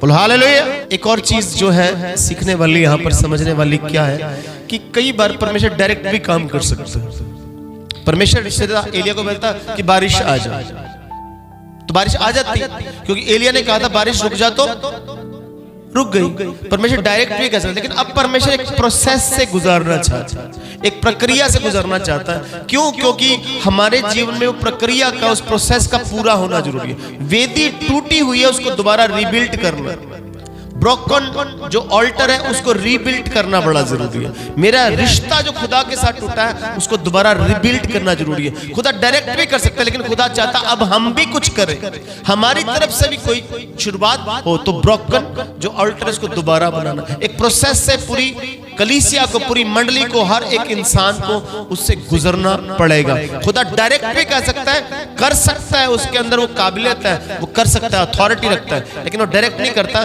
कई बार हमें किसी प्रोसेस से गुजारता है। कई बार हम कहते हैं बरकत नहीं मिली जी, बरकत नहीं मिली। बरकत मिलेगी, खुदा आपको उस प्रोसेस से गुजारेगा। खुदा चाहता कि आप चर्च में आके, खुदा की मंडली में आके सेवा करें, अपनी रिस्पॉन्सिबिलिटी को निभाएं, अपनी वफादारी को साबित करें, तब परमेश्वर आपके जीवन में वो काम करता है। डायरेक्ट भी कर सकता है, एक दिन में भी कर सकता है, एक पल में भी कर सकता है, लेकिन वो आपको एक प्रोसेस से, प्रक्रिया से गुजारेगा, ताकि वो प्रोसेस में होकर आप आगे बढ़ते चले जाए और आपके जीवन एक रूटीन बन जाए। बोलो हालेलुया। एक और बात सीखने वाली ये है कि एलिया ने जब वहां पर पानी वेदी पर तरोतर करके डलवा दिया, वो पूरी मंडली, पूरी इजराइल कौम, यहां तक कि अहाब राजा को भी ये साबित करना चाहता है कि जो विश्वास है वो इम्पॉसिबल कि जब चरम सीमा पहुंचती कि ये हो नहीं सकता है, और उस पॉइंट पर जो चीज पैदा होती है वो विश्वास है। बाइबल में भी लिखा है, इब्रानियों 11:1 में विश्वास की डेफिनेशन लिखी, विश्वास अनदेखी चीजों का प्रमाण है। इसका मतलब जो चीजें अनदेखी है, इम्पॉसिबल है, अब पानी से तर लकड़ियां, पानी से तर वेदी, उस पर कैसे आग लग सकती है? बड़ा मुश्किल है। तो विश्वास पैदा करने के लिए वो इम्पॉसिबल सिचुएशन क्रिएट कर रहे हैं।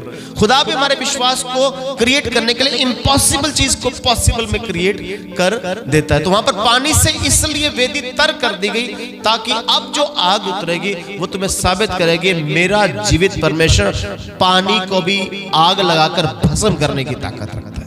बोलो हालेलुया। खुदा हमारे विश्वास को पैदा करना चाहता है।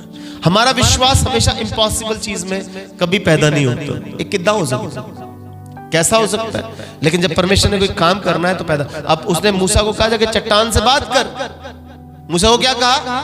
जाकर चट्टान से बात करो और उस चट्टान से पानी निकालूंगा। ये तो इम्पॉसिबल बात, इम्पॉसिबल ही नहीं।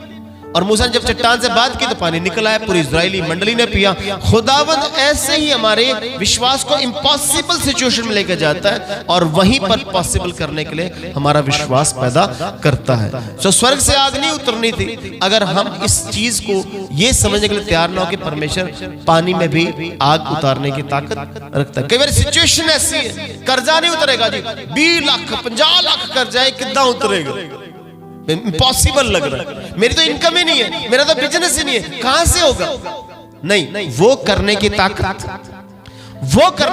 रखता है। यही तो विश्वास है कि जब आप विश्वास करते हो तो खुदावंद आपके लिए इम्पॉसिबल को पॉसिबल बनाने की ताकत रखता है। बोलो हालेलुया, बोलो हालेलुया।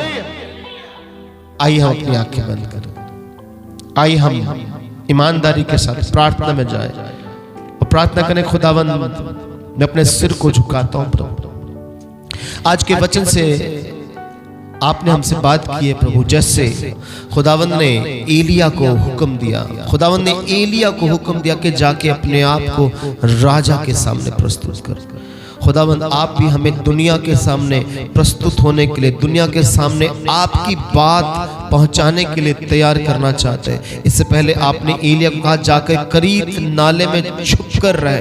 प्रभु आप चाहते हैं कि हम एक ऐसा समय अपने जीवन में निर्धारित करें कि प्रभु हम आपके साथ पर्सनल प्रेयर में उस समय बिताएं। हम छुप कर दुनिया के सामने नहीं, दुनिया के किसी भी व्यक्ति के सामने नहीं, हम सिर्फ आपके साथ अपना समय बिताएं। प्रभु आप हमें समझाते हैं कि हमारा कुछ समय गुप्त में पिता के साथ बीतना जरूरी है ताकि जब हम दूसरों के सामने जाएं तो खुदावंद आपकी बरकत हमारे द्वारा दूसरे के जीवन में प्रवेश करे प्रभु जी।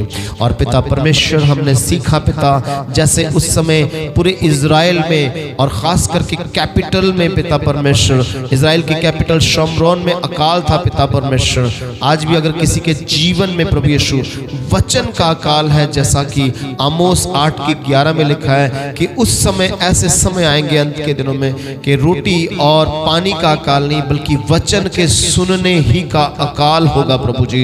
ऐसे अकाल से अगर हम जूझ रहे हैं पिता, दुनिया ऐसे अकाल से जूझ रही है तो हम प्रार्थना करते हैं प्रभु जी, ऐसे अकाल से पिता उन्हें बाहर निकालने के लिए प्रभु हमने सीखा प्रभु कि हमें अपनी वेदी को जो टूट चुकी है, उस ब्रोकन ऑल्टर को पिता फिर से रिबिल्ड करने की जरूरत है, फिर से बनाने की जरूरत है प्रभु। मेरा टूटा रिश्ता प्रभु यीशु आपके साथ फिर से बनाने के लिए आप मुझे इस्तेमाल करें, इस कलीसिया को इस्तेमाल करें, इस वचन के सुनने वाले हर इंसान को पिता उसकी टूटी हुई पिता वेदी फिर से आप बिल्ड करें, टूटा हुआ रिश्ता फिर से बिल्ड करें प्रभु यीशु मसीह। और पिता परमेश्वर उस वेदी पर पिता परमेश्वर जैसे 12 पत्थर रखे गए पिता परमेश्वर, हम पूरे साल के हर एक महीने को रखते हैं प्रभु यीशु, आपके सामने रखते हैं कि हर महीना प्रभु यीशु मसीह मेरा आपकी हजूरी में, आपके प्रेम में, आपकी संगति में, आपके विश्वास में, आपकी पवित्रता में बीतने पाए प्रभु यीशु मसीह। और पिता परमेश्वर पानी के घड़े बताते हैं प्रभु यीशु मसीह कि मुझे पवित्रता के साथ अपनी पूरी जिंदगी आपको समर्पित कर देनी है प्रभु यीशु।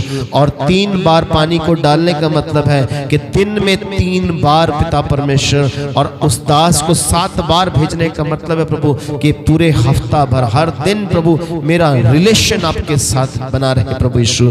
2026 में प्रभु यीशु मसीह आप पिता परमेश्वर मेरे जीवन में काम करें, जैसे रोमियो 12:1 में लिखा है, पौलुस कहता है कि हे भाइयों ये बात मैं तुम्हें स्मरण दिलाकर कहता हूं कि अपने शरीरों को जीवित पवित्र और परमेश्वर को भावता हुआ बलिदान चढ़ाओ, यही तुम्हारी आत्मिक सेवा है प्रभु यीशु।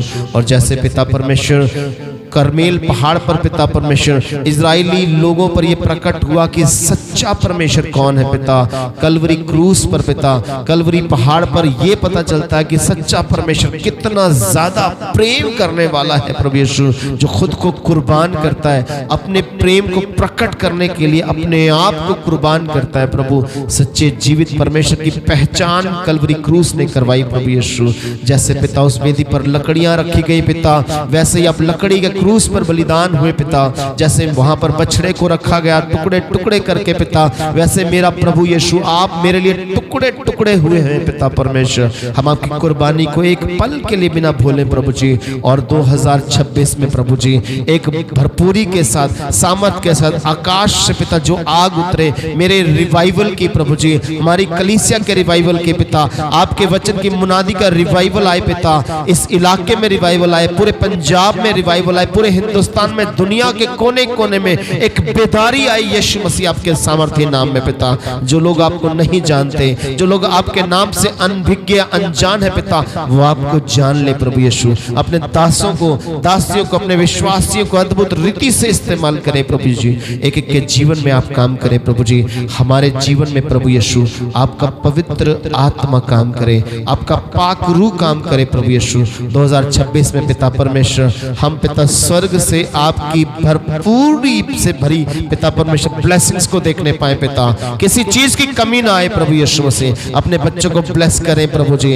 हम आत्मिक गोशेन में एंटर कर पाए प्रभु जी, वहां सुरक्षित रहें पिता। हमारा आत्मिक गोशेन यीशु आप ही हैं प्रभु यीशु मसीह। और पिता परमेश्वर जैसे डैनियल दिन में 3 बार प्रार्थना करता था, उसकी रूटीन थी पिता, हमारी रूटीन होने पाए पिता। हम इस रूटीन में दिन बार 3 बार खाना खाते प्रभु, वैसे दिन में 3 बार हम प्रार्थना कर पाए प्रभु जी, ताकि बड़ी से बड़ी मुसीबतों से हम बाहर निकले प्रभु जी।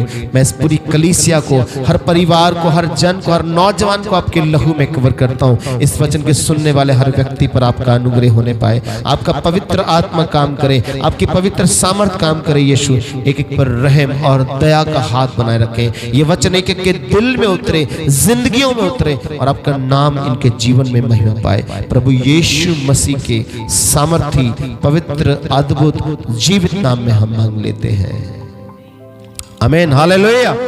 जोरदार तालियों के साथ हम खुदावंद का धन्यवाद करेंगे।